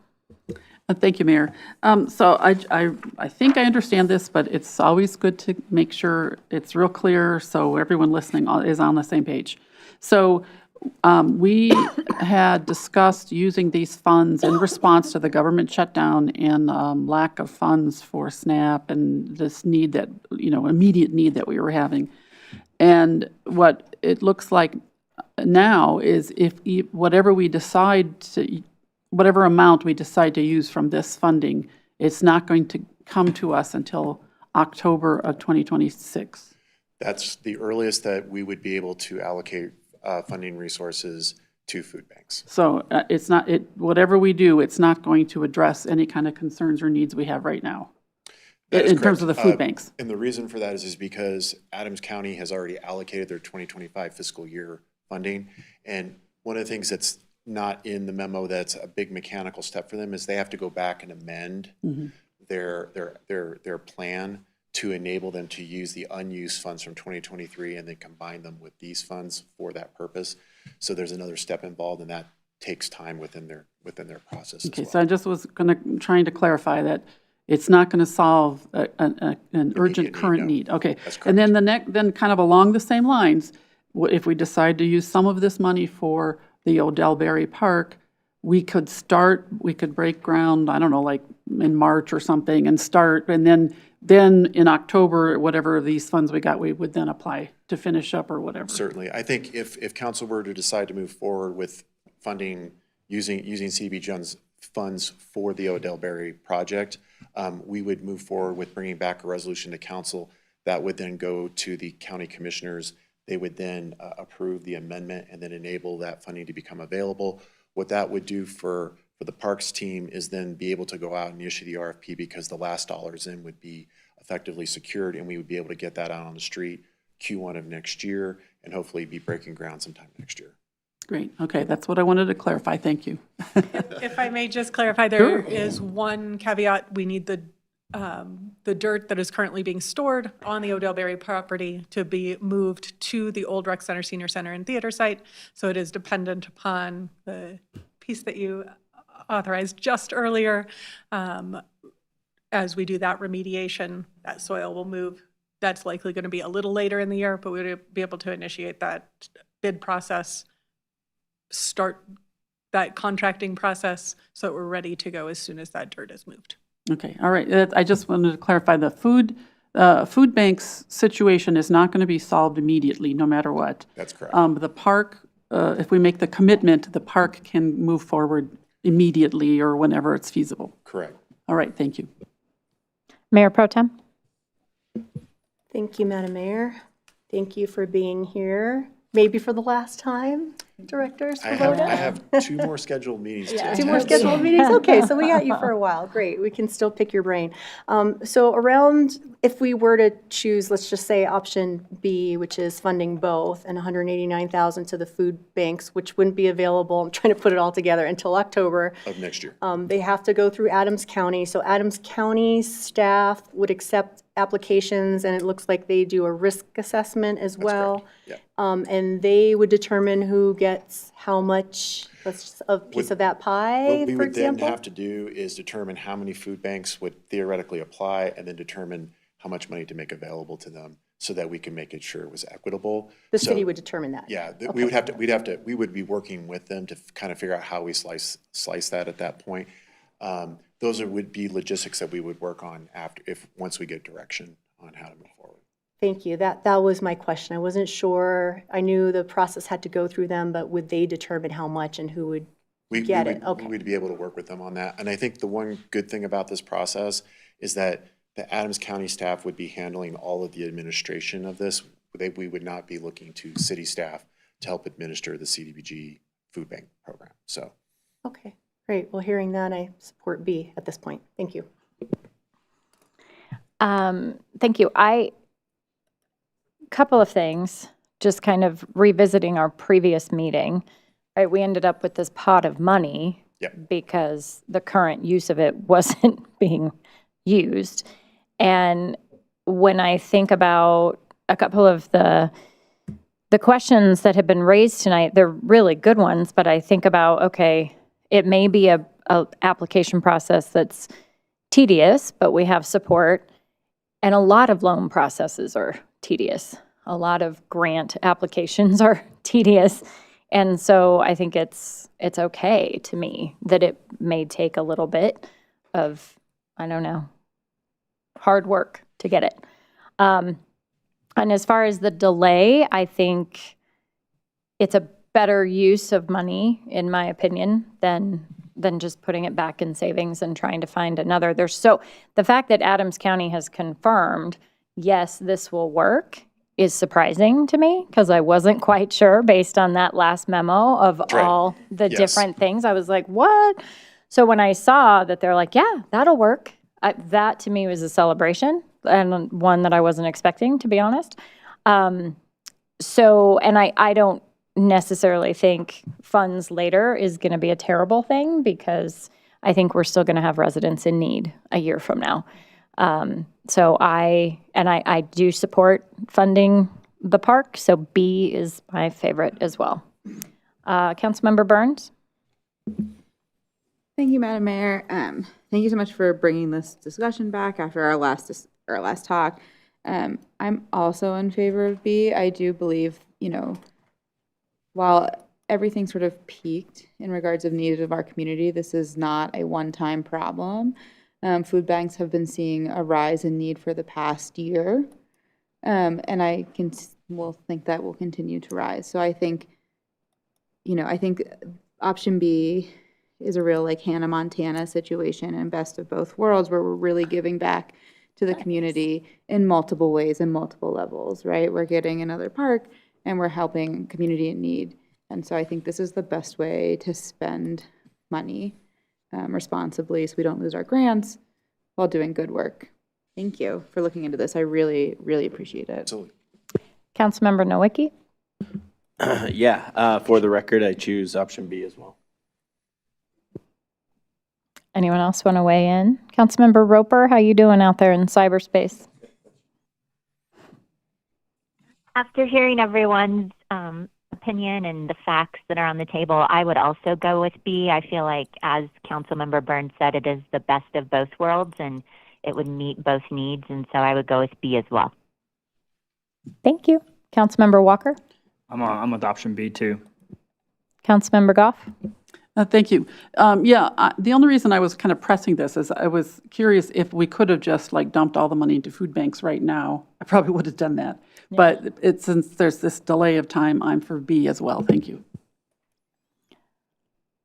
I think we're solid, but Councilmember Kondo, do you want to say something or? I'm trying to be different right now. No. You're trying to be different. I'm going last. Okay. Bravo. Okay. Great. Thank you. Thank you. I think we Thank you have for consensus in taking there. it forward. And I think you're good to go. All right. Awesome. And you're not going anywhere. The next one is you as well. Dr. Cog, Livable Centers, Small Area Planning and Community-Based Transportation Planning, Set Aside Grant Programs. Tell us about this. So we're actually bringing this forward to council's attention, if only because these are like what we call the big community impact projects. And so City Manager Geyer wanted us to make sure that we were just giving you more or less an update on this. This showed up on our radar about a month and a half ago. But we kind of looked at it and said, well, we're not really sure there's a real opportunity. And then Dr. Cog's staff reached out to us shortly before the deadline and says, we really want to talk to you. We think you guys might have some options here. And so we sat down and actually dove a little deeper in with them and came up with these two potential projects. Now, what I want to mention is the good thing about this is there is no match. This is all dollars that Dr. Cog would be providing toward these two efforts. And more importantly, we would be going through their procurement and selection process. They would be administering all of the paperwork to manage the consultants. We would effectively just be using them for these purposes. And so those two purposes, one is for Washington Point and Washington Center. And essentially what this would do is give us financial resources and consulting strength to go out and do some of the deeper dive economic analysis that would otherwise be associated with that, as well as looking at other aspects to planning and helping with the revitalization of those two centers. We've worked closely with Allison and her staff in putting that request together. And then the second one is actually based on community-based transportation, and this really speaks to the first and last mile that's in our strategic plan. Now, one of the things that you'll be seeing early next year as we are getting ready to put this out on the street is our comprehensive transportation plan, multimodal transportation plan. And we talk about first and last mile as a program element to look at. This would actually help accelerate that strategic plan initiative with this money to be able to implement that simultaneously with this other planning exercise so that we could actually see that come forward a little bit quicker. Now, I do want to point out, these are letters of interest. We haven't been awarded anything.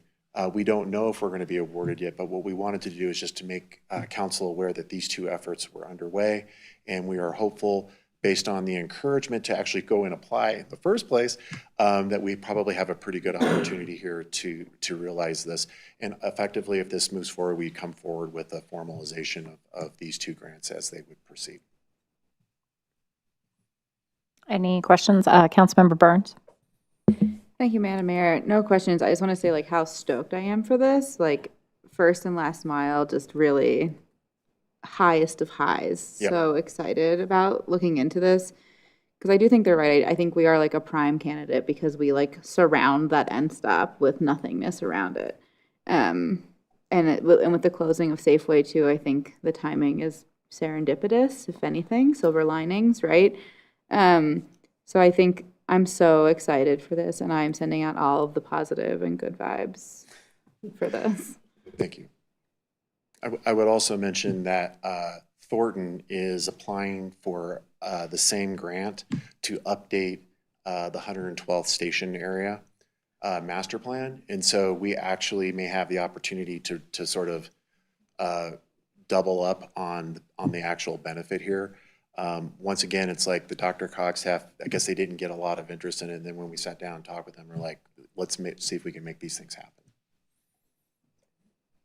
Any other questions or comments? Are you sure, Councilmember Kondo? Is our Thank you, Dr. Madam Cog Mayor. person? Come on. Despite my influence in that organization, I had nothing to do with this. It Nice. was all Brooke Okay. and his team. Nice. Well, thank you so much. Thank you. We appreciate it. Okay, moving on to the City Council Debrief, National League of Cities City Summit. This is an opportunity for the council members who attended NLC this year to debrief. So raise your hand if you were there. 1, 2, 3, and 4. We will start with Councilmember Burns. Classic. Thank you, Madam Mayor. This was my first time attending the City Summit, as was indicated by my light blue lanyard I learned on my last day. It was really great. So my focus areas were really around early childhood and development around that. And the mantra of a council member from Nashville said that I thought was really, really great is about how childcare is infrastructure. Like, we need childcare just like we need roads because parents can't get to work. And I think that quote and just having that mindset really flipped a switch for me in understanding just how important childcare is. And as someone who's living and breathing this in this stage of life, really resonated with me. There were a lot of solutions and ideas that, just isn't going to work for us. Like they were saying in Louisville that they merged the city and the county to help streamline things. I don't think we want to be Adams County.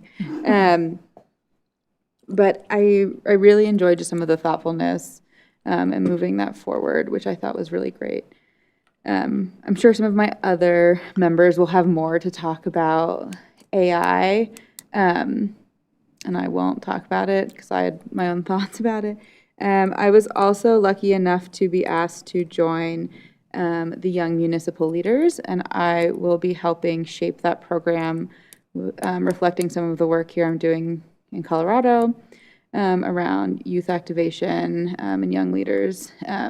Youth in this context is anyone under 40, so take that as you will. I was also asked to be part of a focus group around NLC and provided a lot of feedback, specifically around accessibility. A lot of the same things we talk about at CML, specifically around having things more available online, less sales moments for us. I think the number one thing I heard was, every municipality is feeling tight budgets and tightening our belts, and there was a lot of flashy, cool things, and sell, and, I think less of that and more community building would have been great. But yeah, I think overall it was a really good experience. I think the biggest takeaway for me is really getting to meet my peers, especially around the young municipal leaders, just being able to problem solve and talk about different things with, like I said, in the during communications, this job and these relationships are very unique, and so being able to have people you can rely on or bounce ideas off of is really important, and these are the only spaces that really cause that to happen, kind of. And so yeah, I think that is about it. But yeah, childcare is infrastructure, and I would love to start focusing on that. I know we just did strategic planning and it wasn't that much in there, and I know we've been doing a lot of work with ECPAC and at the county level, and that's how we can do. But I think I brought back some solutions that I think we could implement at a city level. Thank you. Great, thank you. Councilmember Nowicki. Thank you, Madam Mayor. So first of all, Salt Lake City was lovely. Thank you to the city staff who had kind of helped and arranged everything. So I attended a few, and I had quite a few talking points, but I'll kind of spare a lot of that. The first one being drones in action. And my goal was to kind of expose, so my background, obviously mental health, wellness, things like that, was try and not do those things and try and do just different things that sounded fascinating. Yeah, drones in action, learning, coming off our discussion about the use of drones and ALPR, I thought it was kind of prescient. And this one, again, talked about expanding the use of drones in public safety for tasks like suspect identification, emergency response, and fire support. And it was with the CEO of Flock, which I thought was interesting. And I had the opportunity to ask him a question about facial recognition, which they seem to think that that's not very popular. So that wouldn't be a thing that would be kind of proceeding forward, at least for the next few years. The relevance to Northglenn, I do think it's worth kind of exploring, especially they gave some scenarios for, I know our police officers are exploring them, and I think that's great. With regard to, it can help offset some of the personnel shortages that they discussed. Also utilizing it for fire support would be interesting. It's especially in hard to reach areas or during large events. Obviously, any adoption should include clear privacy policies and community engagement, like we talked about. And then obviously exploring the shared costs, airspace rules, transparency. As far as action items that we might be able to take, and we had really addressed this, I think, when we had our discussion on drones, explore how other municipalities are using drones for public safety and possibly draft policy outline that addresses privacy, data retention, to enhance community trust. The other one, so I've got a few different ones here. The other one was, I spoke with a gentleman around the use of shipping containers, particularly around using shipping containers for like ADUs, things like that, which I thought were interesting. And one of the things, maybe kind of explore this as a pilot project or an alternative option. They essentially kind of plop them down, and I got to see a really nice ADU. I think as far as an action item, exploring kind of what code analysis says, feasibility studies for using shipping containers. My biggest thing, again, we can allow shipping or ADUs in Northglenn, but really bringing the cost down so that it's feasible for folks. Revitalizing downtowns for livability, growth, and civic life was another one I attended. And, I walked out of this one really thinking about the mall area and how could we kind of activate that space. And Councilmember Burns said something previously, of kind of thinking it in different chunks, of the mall. So being a possible action item there, or the way I think it's kind of related to Northglenn, it's maybe supports the idea of kind of segmenting the mall into kind of phased redevelopment kind of idea. Oh, I'm sorry, I'm referring to the marketplace. I'm saying the mall, I mean the Northglenn Mall, but the Northglenn Marketplace. It hasn't been the mall forever. It's just when I've been talking to folks, I've been saying, the Northglenn Mall, where it used to be a mall. So again, a possible action item here, pilot a small-scale kind of activation project of one segment of the former mall. I'm thinking maybe even up by Prost. I'm just putting these ideas out here, Jason. You could pick them up and run with them if you want to. I'm just going to put them out there. But, and some of the things I think we're kind of doing, the food trucks, seasonal plaza, just using that as a testing ground, right? To kind of explore some of these things. I think, some of I walked away with is kind of be bold with some of these things. I think we kind of get stuck in ruts as far as like, oh, we can't do this because there'll be this paperwork and then this paperwork, but maybe at least using kind of pilot projects. The city fiscal conditions booklet was released, and I shared this with all of you guys. You can go online and find it. The biggest thing here that I learned is cities are seeing a 1.9% revenue decline with sales tax flattening. So we are not alone. I walked out of this again thinking, looking for ways that we could really communicate more around the budget with folks, and maybe this gets into the marketing and comms perspective as to how to do this.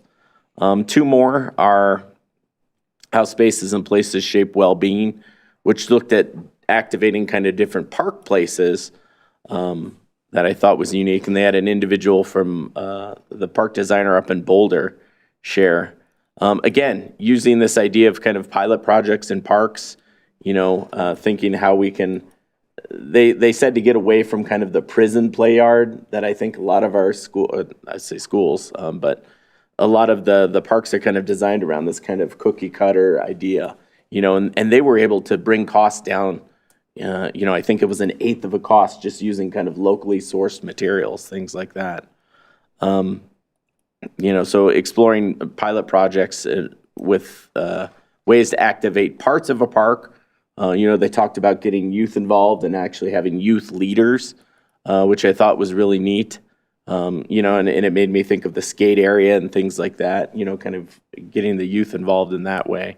They actually kind of recommissioned lifeguards when they weren't being used during summer. They kind of made them kind of like youth guards. I forget what they called them, rangers, I think, that they kind of had like at these different parks that I thought was really interesting. And lastly, building a better system to respond to homelessness. This was really interesting.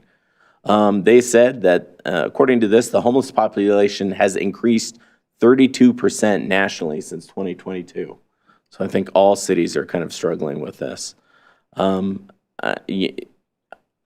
walked away kind of thinking, the relevance to Northglenn, supporting continued investment in the crisis response unit and related outreach. That's one piece of the pie, right? But that is not the whole pie. That again, I celebrate our crew. I think they do a great job. But, it made me want to really explore those kind of regional partnerships and the shelter service, the gaps in Adams County, because I think there's a lot that Northglenn can do, but we are one part of a larger whole. So really, I'm going to commit to really working on those relationships to address this issue around homelessness, and work with my community partners in other cities and in the county, to take kind of, again, a regional approach, while we also work on it in our own city. So overall, it was a great experience. It's always so neat to, meet individuals from, north, south, east, west, all across the country and you walk away with a sense of, I don't walk away with cynicism. I walk away with, optimism and excitement that, these are hard problems, but that people show up, and that's it. That's all they do, is they just show up and they tackle what they can for that day. They may not have, ideas about they're going to change everything, but they put their foot forward and they show up, and that's really important, and it really inspired me, I think, in that sense as well. So thank you. Thank you. Councilmember Kondo? Thank you, Madam Mayor. I'd like to just riff and expand on what Adam just talked about, Councilmember Nowicki. I think it was one of the panelists on that nature park is actually from Boulder, and it's the Greenleaf Park, where you're talking about using natural material, tree trunks, logs, and things of that nature that encourage children to put down their smartphone and do more of the traditional sort of play and collaboration. So I too was in that session, and I thought it was very interesting. And like I said, one of the panel members is on Boulder City staff. So it might be useful to be able to reach out and have that conversation, and it's pretty accessible. While I'm speaking, I'm going to hand two things down the days so that you can kind of look at items, and I'm going to just pass a couple more things. I have 3 actionable items for potential staff consideration. So the first of which is kind of a piece on AI, which was the hot topic. In fact, I was impressed by Councilmember Nowicki's use of ChatGPT to help fashion his questions and then summarize the answer. It just totally, it knocked my socks off. But on the topic of AI, and this is where I'm getting at, what's important for the staff is, I believe in one of the sessions, I heard that if you don't have a solid city policy, or for that matter, all the appropriate files locked down or not accessible, you're Microsoft Copilot can actually go and reach into some of that and inadvertently perhaps access maybe confidential private files like HR. So that could be a really bad sort of outcome. So I would say that was one of my key takeaway points is, you know, if we are going to contemplate using Copilot, and any employee of the city can go and say, okay, pull me all this data, and it actually dips into what are confidential files, that's a that's a miss. And I think that's probably low-hanging fruit we can go after in terms of AI policy. The second item is what Adam Nowicki and I toured. It's called the Portland Loo. And the reason why I was interested in this stainless steel prefab bathroom facility is that, of course, our brick and mortar facility over at EB Rains has been closed for quite a while due to, I think, a shortage of parts. But also, I think in our prior history, we've had drug usage in there, and it's been a vexing problem to figure out how to decontaminate. As well as speaking with our parks rangers, their concern about being able to have a line of sight or to be able to visualize what's going on before they actually go into the space. So if you look at the design there on that pamphlet, it's kind of got this graded design both on top and on bottom. Yes, privacy is still maintained, but at least it provides some opportunity for a responder to be able to see inside to make sure they know what's going on before they actually open that door. And the construction, like I said, is stainless steel. It makes it very easy for decontamination and cleanup. These are prefab, so it's easy. You just drop the thing down, and it's there. So I would ask that staff potentially take a look at this as we consider potentially, and I'm using potentially a lot, as they consider possible additional locations for bathroom facilities. The last, and you know me, I'm Aquaman, I love all things water, is a company called Obic. And as we all know, we have concrete structures that are 40-plus years old, and they're starting to crack and break. And this company is basically a spray coat company that can apply, and I'm passing down the days here, 2 different coatings. The blue one is for freshwater, and the orange one is for wastewater. They can coat, say, for example, the concrete structure for the clarifiers or the settling tanks, thereby extending the service life of these concrete structures. So another opportunity here to think about ways that we might be able to extend service life as opposed to tearing out concrete structures and laying new concrete. This might actually give some additional legs to our infrastructure at a lower cost. And Madam Mayor, that is all I have to report. Great, thank you. Just a reminder, we added this kind of protocol or routine so that people that go to different conferences and learning opportunities aren't just inundating staff with, these are ideas. Please take a look at this because it needs to be all of council that directs that. So I'm taking notes. I heard ideas and inspiration from Councilmember Burns and Councilmember Nowicki. Councilmember Kondo outlined 3 requests, but we as a full body need to like sort of weigh in on whether or not we're going to move forward with a Portland Loo, if that makes sense. So I have your 3 ideas. I was going to let the Mayor Pro Tem go next, and then we can have a full discussion on what we've heard. Thank you, Mayor. So I did focus a lot on policy. I'm happy to say I was appointed by the NLC president to serve on the Public Crime Prevention and Public Service Committee. I know I'm saying that wrong. Public Safety and Crime Prevention. There, I got it right. It's PCSP.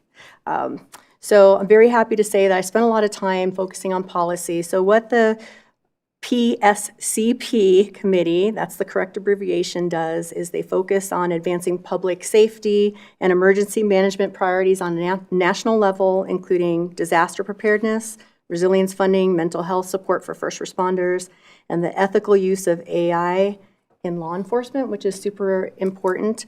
So I attended the committee meeting. I forget which day it was. I think it was Wednesday. It was about a 2.5-hour meeting, and we spent a lot of time talking about AI specifically. That was a big theme throughout the whole conference, but how that is the future in law enforcement, whether we accept it or not, it's coming. So there needs to be policies around that, and we've already started having those discussions here. For example, around the license plate readers and the flock cameras, that came up as well.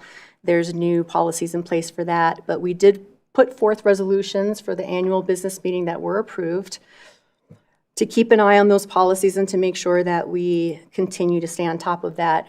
We had presentations as well. One of the presentations was on prevent and protect for law enforcement, addressing mental health crisis and first responders. So we spent a lot of time talking about mental health for first responders, and obviously this hits pretty close to home for us considering what happened a few months ago. And there were a lot of council members and elected officials that came up and spoke that have had very similar incidents happen in their cities, tragically. So it's something that we need to keep advocating for funding for, which is what this committee that I'm on does on the national level. So that's a top priority moving into 2026 as well. We also had a presentation on real-time crime centers, which has a lot to do with AI as well. And facial recognition came up. There's a lot of liability issues that are surrounding facial recognition, so it's definitely not popular. But again, because it is out there and maybe some cities will adopt it, there needs to be strict policies and guardrails around that. We spent a lot of time talking about that as well. Also, that AI can do other things that are good for law enforcement that aren't so much on the liability issue, such as weed through tens of thousands of vehicles to find a red truck, for example, that was used in a crime, and then using human backup and law enforcement, actual people, verifying that, that was used in the commission of a crime, for example. So lots of things on technology. We talked about the federal landscape, the FEMA Act of 2025 and disaster reimbursement delays, grant allocations. We talked about the mental health crisis and first responders, AI justice initiatives from NLC Center for Municipal Practice on research and education related to community justice issues. So I did focus my track and sessions, just because I'm on this committee, to the recommended sessions that are on public safety and committee priorities, including community justice issues. Let's see. Some of the other sessions I took were public health and safety strategies to prevent violence. So a lot of what was said in that session, I think I'm happy to say and proud to say that we are implementing a lot, and a lot of the sessions that I took, you probably noticed too, like we already have a crisis response unit in place. We already have all these pieces in place, and trauma-informed policing, alternative crisis response models that build trust, those sort of things we are already implementing. So that was more of, I guess, great to listen to, but also more of a reinforcement of what we were already doing. A couple of the general sessions were really interesting. I mentioned this earlier. There was a focus on civility. So a couple of the speakers were the governor of Utah and the governor of New Mexico, and they're different political parties. And so they sat on a panel and talked about what it means to sometimes vehemently disagree on political aisles, but still be able to be civil with each other, support each other, like each other. And that's kind of what I was talking about today when people say, oh, you guys, vote the same way or something. Well, we don't always think the same way. We end up coming to agreement through a series of systems, and just respect. I think it comes down to respect. So that was really interesting. Another session was, general session was by Tim Shriver of Kennedy fame. And he is, let's see, what is his exact title of he's chairman of the Special Olympics as well. But he developed a program called the Dignity Index. And a lot of it reminded me pretty much of these little cards that we have. So it's 8 key areas on how we talk to each other, how we listen, how we communicate. And there's a scale that you can kind of rate yourself. So I think for me, that was a personal growth item, just kind of a reality check, you know, on how I speak, how I respond, where am I on that scale? And I'm happy to share that with you all. But again, it's kind of similar to, you know, our little behaviors that support civility, but with a rating system. So I thought that was kind of neat. They led us through different scenarios and systems and examples and showed us videos and asked us to rate them. Like, where is this on this dignity index? And it was kind of a reality check, you know, just to understand how we respond to people. So for action items, I've taken all of the drone as first responders over the last couple of years. I know we already have that underway. I believe we have a study session on AI coming up at some point in the future as well, as far as I remember, because I know we've requested that as well. And I'm sure a lot of the law enforcement pieces will come up in that, or it should. I have so many notes. I actually lost my notebook. So it had all of my notes, and I tried to kind of recreate them, which is why it's kind of a little hodgepodge all over the place. I lost it with my laptop, and somebody turned my laptop in, but not my notes. So I guess I had really good notes, and they decided to keep them. And I went to the business meeting and voted, and Madam Mayor, it is a good thing you were not there. It was a 5-hour meeting. Apparently, it was the longest meeting they've ever had. So we voted on all the resolutions, including the ones that I talked about from the Public Safety Committee meeting, which is just to focus on policy around all of those issues on the national level. I'll keep it at that. That sounds great. That sounds great. So Deputy City Manager Loveland, can you speak to our AI policy discussion? So staff is working on developing an AI policy right now. So that is something that I believe is in the strategic plan and that we're working on. I'm not exactly sure when that is on the agenda coming up, but that is something that's in the works. That's okay. So that addresses Councilmember Condo's first issue.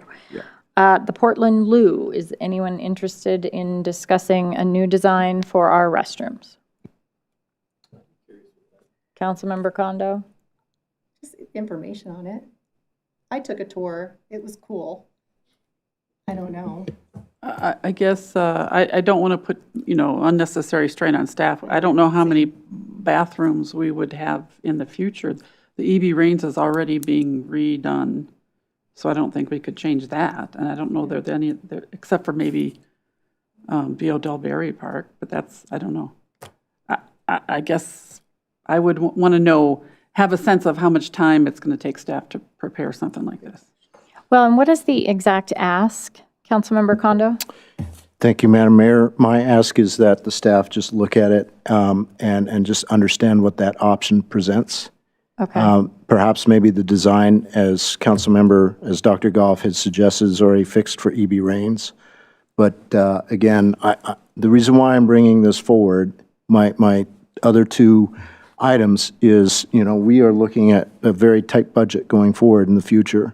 And I'm trying to find ways for us to be able to be judicious with our limited monies. And the Loo seemed to be a very cost-effective option. Okay. It doesn't look very attractive, but it looks like an inner city under of overpass. It's not like the French pissoir in Paris. I will tell you, it is not that. Like, I don't know. But I was impressed, and I thought, okay, well, if staff could just at least spend an hour on the website looking at it and assessing and figuring out if that is a potential option. You heard me say potential option. Yeah. Going forward. Okay. I mean, I guess you could leave the flyer with City Manager Loveland, and he can take a look. All right. Thank you, Madam Mayor. And then the products for the water and wastewater plant? Ditto, same intent. Just check it out. Check it out. Check Take it a look out. at the samples that I handed down there. Hopefully, they're still here on the days. Yeah. That is my ask. Perfect. Thank you, Madam Mayor. And Got it. actually, I could pass down the Dignity Index card if you're so interested, or I can leave it in the executive conference room. It's okay to leave it unless, does somebody else? Catherine, do you want to see that? Yeah, it's fine. Okay. Councilmember Burns. Thank you, Madam Mayor. I just kind of wanted to build upon what Mayor Pro Tem had been saying, because honestly, I think my biggest takeaway from NLC, and a lot of our staff left, but we already do a lot of the stuff. Like, so kudos to staff and like also City Attorney Hoffman, because I went to a public comments talk and it was basically like, make sure you have times and like all of these different things. And I'm like, well, we already do all of these things. And so I just really felt like we were, again, it just like made me like very proud, because I feel like it was really just embodying like our like small but mighty, like very future forward brand embodiment. So thank you to staff, because I do think, you know, we do a lot for a city our size, and being at this national conference really honed that in for me. So yeah, thank you to staff and City Attorney Hoffman, because we already do a lot of the stuff they were talking about. Absolutely. Councilmember Nowicki. I do want to put forward one thing, and this is in regard to the ADUs. I would like to kind of direct the planning staff to explore code analysis and feasibility, and a feasibility study for using shipping containers as ADUs, including design guidelines and permitting requirements. Again, my thing with ADUs, it's awesome that Northglenn allows them. You know, as someone who built the ADU, the thing I learned about that process is I really want, I mean, in order for us to do that, my mom had to sell her house and use that money to build one in our backyard. Very few people can do that, right? And I think, you know, the nice thing about Northglenn is, you know, there's lots of kind of homeowners here, and each home has, you know, each lot is large. That allows for, I think, an ADU. So I think exploring these options and having a way to really bring that cost down to make it beneficial for folks, you know, that especially as, you know, we have people aging in place, Councilmember Burns talked about childcare issues. The reason we did it is directly related to childcare. You know, so I really want to explore a way for us to kind of expand the options for folks and make it affordable. So I'm wondering, Councilmember Nowicki, if that can be interwoven into our code conversation. Because right now, I mean, I saw the image that went by. That's not going to meet our current code as far as aesthetics, number one. Sure. So I'm wondering, like, we're going to take a deep dive into code in the next couple weeks. Can that be elevated at that time? I'm or not sure are that you would- requesting a separate, like, study session, or what specifically? I think because I'm afraid it will get lost in the discussion about code. So I would like a separate study discussion, because exactly what you just said, right? Our current code doesn't allow for that. Is there possible amendments or things we could make that, is this an option, right? Can I put forth an alternative? Can we ask staff to do like a summary memo as opposed to a full study session on this? Like, to initially address some of your code questions to see if it's permissible, if that makes sense. Because it's not appealing to me. So I'm Okay. like, no thanks. Sure. They look like, again, it's like an inner city solution in a suburb. Right. But if code changes. Well, I would disagree with that characterization of it, because it's, I mean, you can spruce them up, so it's not just a. I would really like kind of a deep dive into it, so I'm gonna really push for the study session. Okay. So. I'm a no on that. I would Okay. prefer a staff memo, but if other people are interested, I would be in favor. study session, yes? Okay, it's not like spiraling necessarily, but like, I just feel like this discussion is triggering just how like interwoven so many things are to problem solving, like childcare. And so like, to me, I think whatever the solution is, whether it's a memo or like a full, I think we could start with a memo, and if we have more questions or it needs to be discussed more or how it fits into code.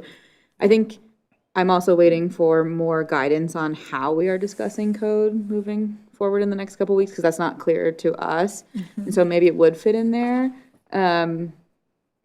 Because I think, to your point, Councilmember Nowicki, like, I think a lot of these solutions in code and in our ordinances would solve a lot of the problems we're talking about, which is literally like our job to do. And so how do we do that? So I think, I just think it's just sparking a lot of thoughts for me. And so I would love to see an initial staff memo, if it's just like bringing forward then a discussion about how we would update the ordinance, and does that fit into our larger code conversation? That makes a lot of sense to me.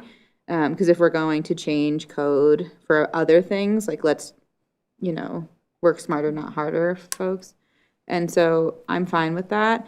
And then maybe it's a calm solution after that of like putting it out for people of like, here's what the code looks like now. Here's some options for people. Anyway, that's me crashing out. So thanks. Well, I was looking, so the initial discussion is on December 15th. Can you elaborate on what's coming next?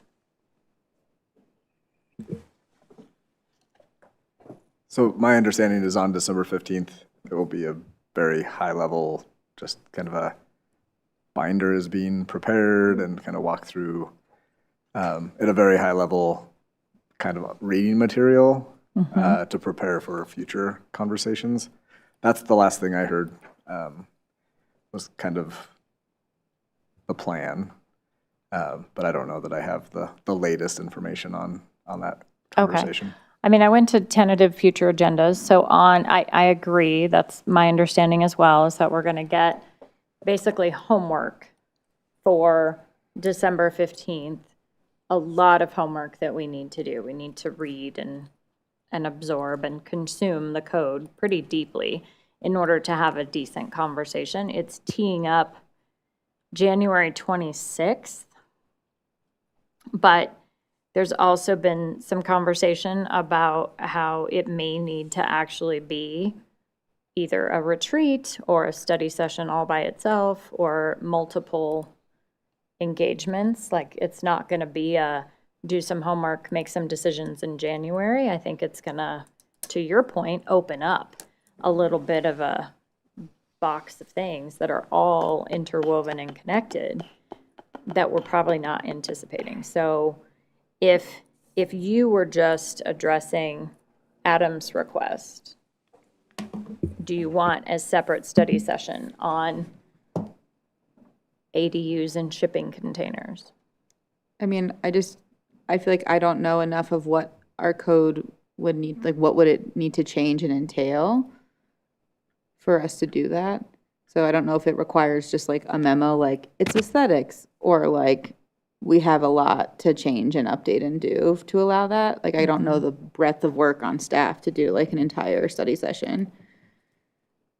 Does that make sense? Well, I think the other thing, Councilmember Nowicki, is going to be timing, because we're not, if you look at the tentative future agendas, the code enforcement conversation is going to happen before this, no matter what. Sure. So, not in any rush. just to know. I just think a study session to really dive into this as one component of the ADU discussion, ADU piece. Got it. So do you have, I mean, I have positive to a study session here and positive down here. I don't know how to like make it, like, to me, it just feels like a memo is a starting point, because I just don't know how much information it would be. You know what I mean? Like, we can't, like, I don't know, we can't go tour it in a study session. But sell it, like, I don't, like, I guess, like, what more besides, like, code is it just, like, an option? Well, I think this is an opportunity to learn kind of about, to really bring in information about, this as one aspect of ADUs, using this as a study session for the entire new council to learn about how ADUs might be used in Northglenn? And are there any kind of in concurrence with the code discussion? Are there code changes that need to be made in order for allow this to be feasible? Okay, so what I'm hearing from you in this conversation, this talking point makes a lot more sense to me, because I think looking at ADUs as a whole makes sense versus just a shipping container option. Does that make sense? Sure. Okay, I'm in favor of like a deeper dive in like how the city could support and do interesting ADUs with like, especially with our code and like ordinances that we've done, as well as I know it's a state ledge priority as well. And so I think like, how does that all work together? To me, that is a study session versus just the shipping containers. Does that make sense? Yes. Okay. Anybody else want, Catherine? Sorry, Councilmember Goff. That's okay, that's okay. I do think that this is worth delving into. I don't know how, like the structure of our code analysis, if it would like be a subset or not. So I guess I would vote for a study session.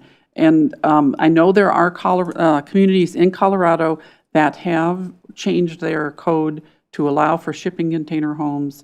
And I just read about one recently. I think it's a mountain town in Colorado. I can't remember which one though. And so like that would probably be part of the research to see who's doing it in Colorado. What did they have to do? And how are they holding up, or how are people still liking them, or whatever, that kind of stuff. So I think it might be worth a study session or a block of time just devoted to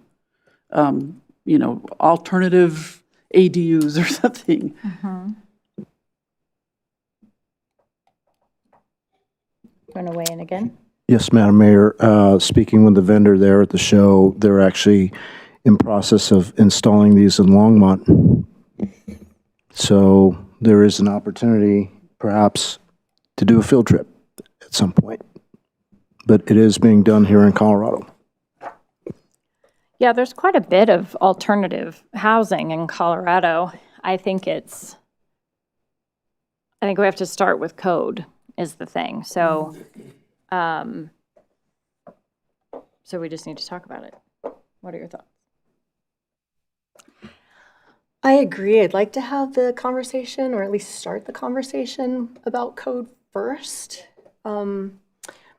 But I mean, I'm looking up some like Connex modulars, and some of them look really nice too. So I think, I think as a separate discussion on ADUs, I don't think that's a bad idea. I think that's a good idea maybe to kind of look into that, but perhaps maybe we should have the code discussion first so we know what we're up against, what wouldn't absolutely not qualify, and what that would look like, and then have a study session on all the ADUs that we currently allow and what cool and new ones out there. But of course, like how durability is definitely a question I would have. We want something that people can live in for a while, I think. So all of those are questions that are unknowns to me. Would love to do some kind of tour and see a few things if possible, but code first, ADU study session after. Well, I think it's going to naturally happen that way, just based on the tentative future agendas. So I would just remind us, all of us, to elevate it while we're having that code enforcement conversation between December 15th and January 26th, and possibly a meeting after that. So that'll get the conversation started, and then just add to the list. I mean, it's looking like right now we don't have much open until March, but that could be a follow-up. Yeah, cool with that. All right, sounds good. Any other final comments about NLC learning?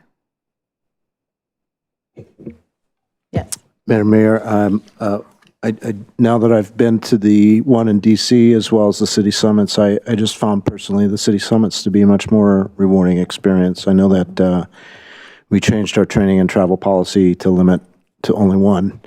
I will tell you, just the opportunity to go and visit other cities or do the mobile tour. I actually managed to get away with 2 mobile tours, actually 3. I rode the rail on the way back to the airport. But it was just a great opportunity to learn some of the challenges and how other cities have overcome them. And Salt Lake City is on the up and up. I'm happy to report, with the exception of their Great Salt Lake, but I can tell you that later, the story, a little bit sad. I don't want to depress or ruin the vibe in the room. Again, I just encourage any of my other days members or councilman-elect to consider City Summit. Thank you. Where is it next year? Nashville, Tennessee. Oh, goodness. I can So see bring us your boots all in and your cowboy Nashville. hat. I think we may have a party at 9 heading to Nashville. To that point, Councilmember Kondo, my very first city summit was in LA. And on one of the tours, I went to a park very similar to our design for Odellberry Park. So it's definitely my preference as well. I think you do DC once and you get the gist. And then the city summits are lots to learn. So I concur. Yes, ma'am. Sorry, I don't want to beat a dead horse, but I was going to say, I also forgot to say that I went on some tours, and those were so valuable. We got to tour Traeger. We got to see sites like an old mall that had been repurposed into life sciences studies and research. Just super cool to see the planning in taking a rundown area or an area with vacancies and, you know, and just really thinking about the connectivity between walkability, housing, and shops. And we really got to see that. One of the malls that we went to had apartments on top, which is kind of what they're doing with Flatiron's mall as well. So anyway, I agree. I think City Summit is definitely more rewarding in terms of the sessions. Yeah, love it. Great, thank you. All right, final item, public invited to be heard. Anybody? Would you like to say anything about what you heard tonight? No pressure, but you're the only one left. Yeah, as a free man. Joshua Sievers, 11768 Sherman Street. As someone that's actually lived in a Connex box in Iraq, hopefully it won't be decorated by sandbags. That's all I have to say. Don't let that be in the code. It's not the best look. And if we can keep the mortars out, that'd be great. That would be. But yeah, like you guys are talking about code and, you know, there's a lot of modular homes being prefab homes that are out there. So certainly storage containers or Connex boxes are options. But obviously, and then another thing, inner city thing idea for storage containers. I thought we were building a downtown vibe right here. Oh, yeah. Yeah. Otherwise, yeah, have a great day. See you next week. Thank you. Yeah, see you next week. Awesome. Thank you so much. There being no further business, we are adjourned.